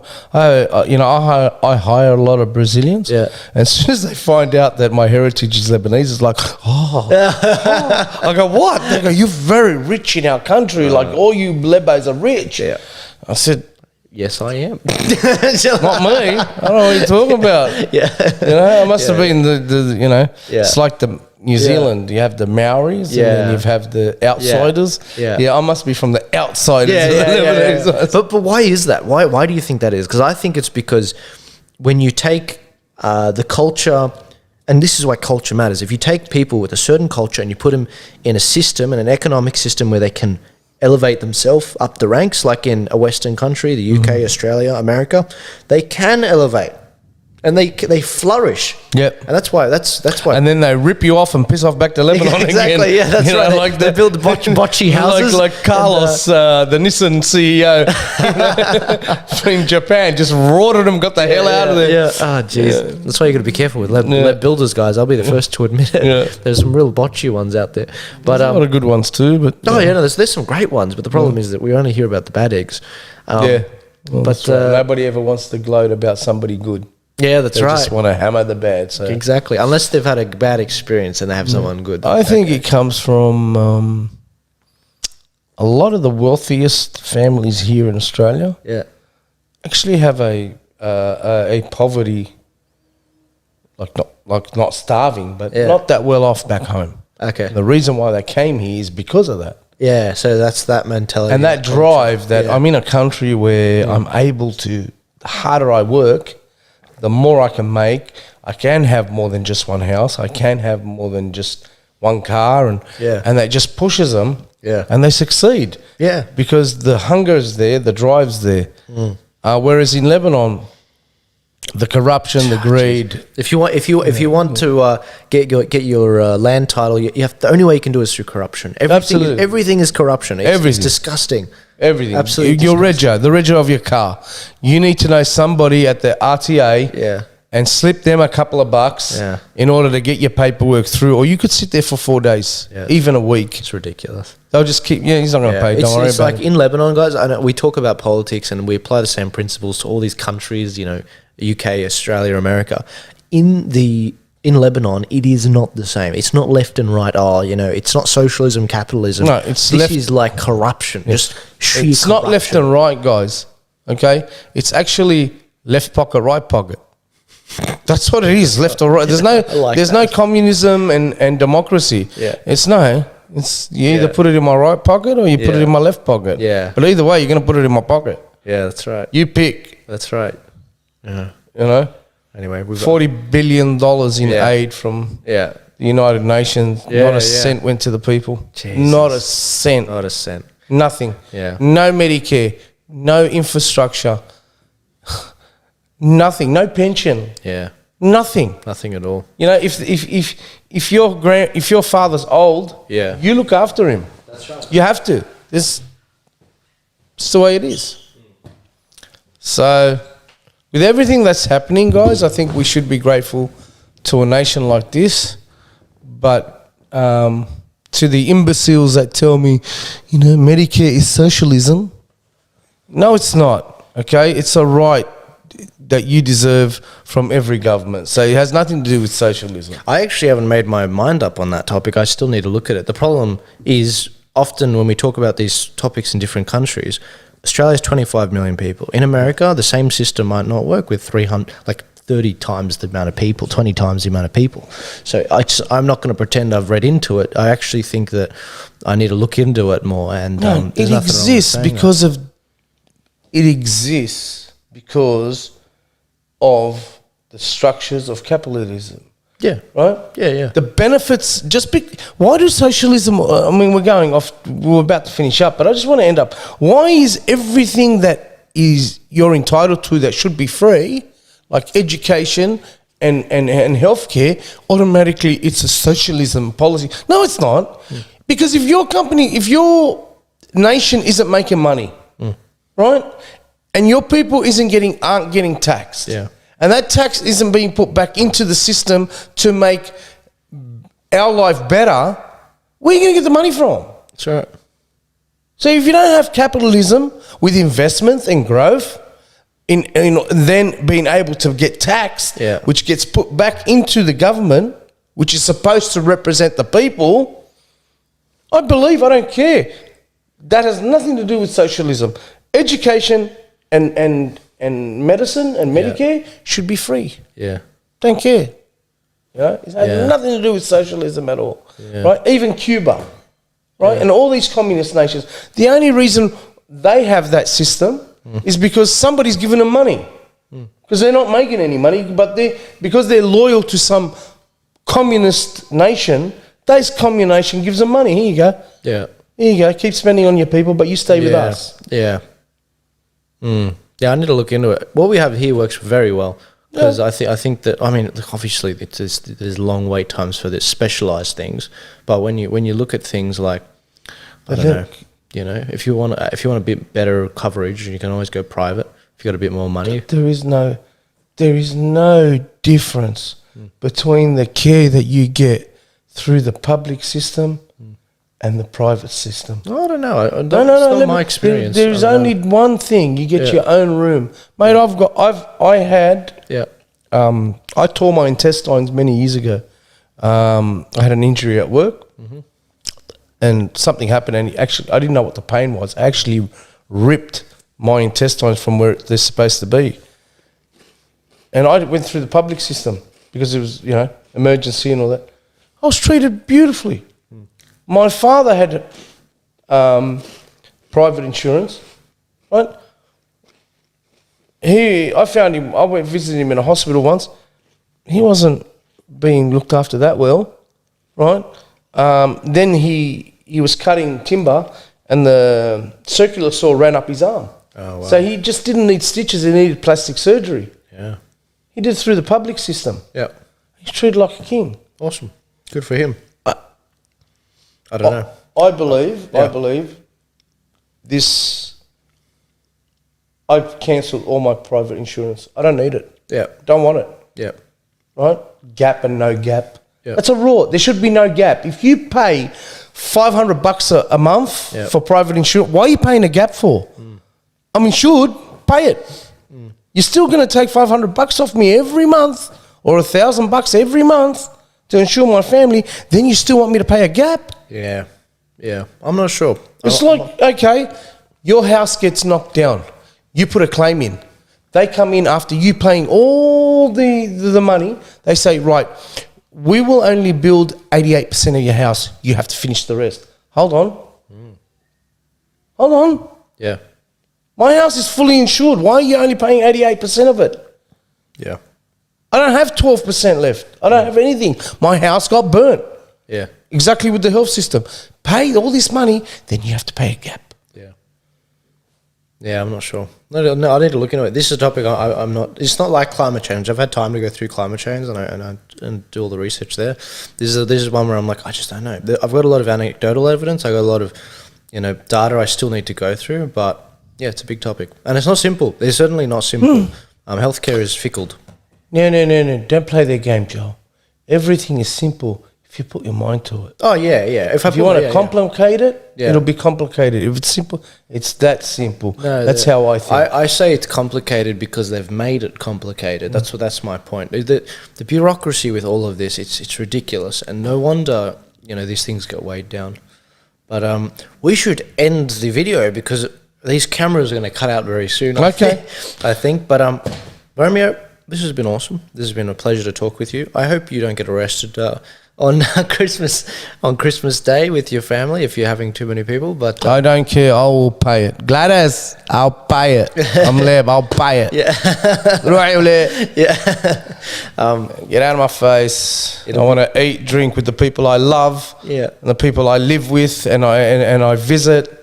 This is life. Yeah. I will be segregated and cut off when I'm in a coffin in the ground. Until then, Yeah, yeah, and there's an argument to be made. I think this might be my last.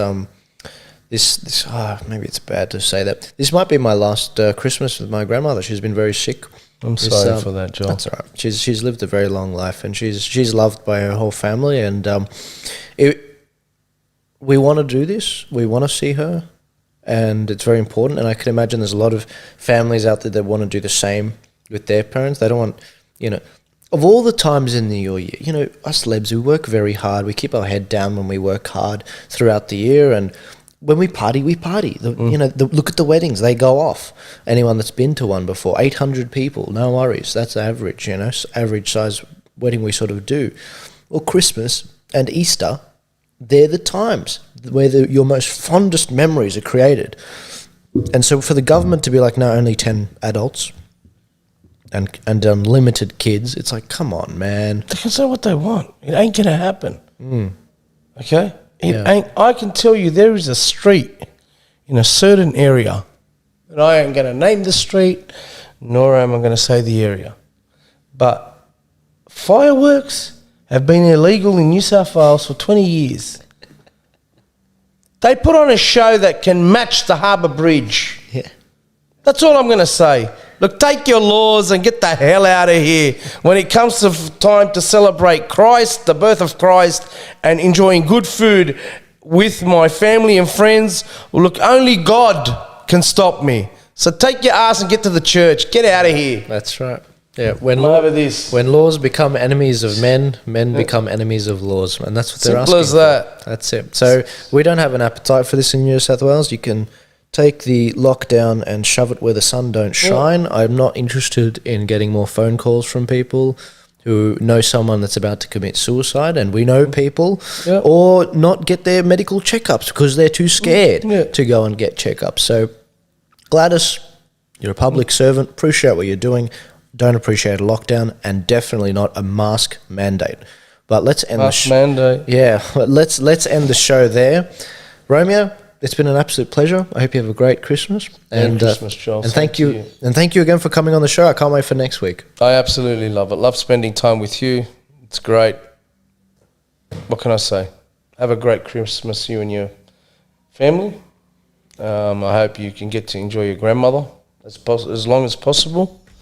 In the Arabic is Salamta. You know what that means? That means, you know, all well. I hope she gets well. And I hope you get to sit down and do a toast looking up at the sky to your dad, mate. He's been having a scotch with God since he got up there. Man, I'll tell you what, it's a birthday party up there, mate. There'll be a couple of Congo lines with your father and That's it. All right, Romeo, thanks for your time. Thank you very much. Merry Christmas, guys. Merry Christmas, guys.